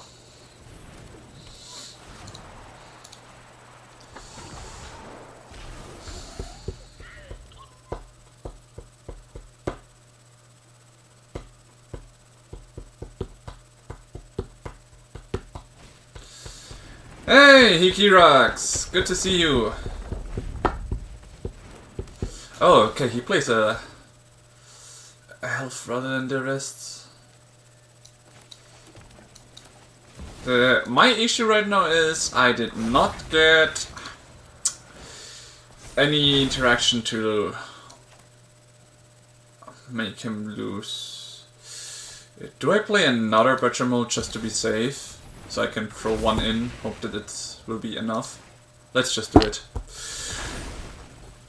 So we have 2 Butcher mode cups. Depending on... If he plays an Evolving Wilds, I might throw in both of them just to be safe. Okay, he's got double. He's got 1 green mana. Snakeskin Veil, 2. 4, 8. 1642? Yeah, okay. Having no Oh. No, yeah, it's enough. I can -4, it's still enough. Now, this is the issue if you have no interaction. My interaction with Avatar's Wrath was turned too slow. Mono green with Traveling Chocobo is actually strong. Most Hydra and one. Like, I tried my own Tifa deck, which can one-shot without having to attack. The thing is, it's just very weak against any kind of destroy target creature one. Like, okay, he kept the interaction, maybe in his main deck as well. I made the mistake of not having the double airbend in the first game. Alright guys, was a bit unfortunate. New season is gonna start. That's where we are gonna go with the Bramble Familiar. Let's see how good we go with the upgraded version that we have been showing. 1, 8, and 10, 3, 2 or 3 with Tifa. Oh, that must have been a landfall deck, yeah. In any case, thanks everyone for showing around. I'm sorry, Hikirax, you just come in and I already am going. I do have to do some stuff. Yeah, but next season I'm gonna be playing ranked with you guys, so you can see how I climbed all the way to Mythic with the upgraded version. For this season, we are just gonna end it here. Thanks for joining. We reached Mythic this season. I told you last time, first diamond this season, Mythic. I managed to accomplish it. So this challenge is completed, and next season we are gonna be going for a little challenge to try to reach the top 250.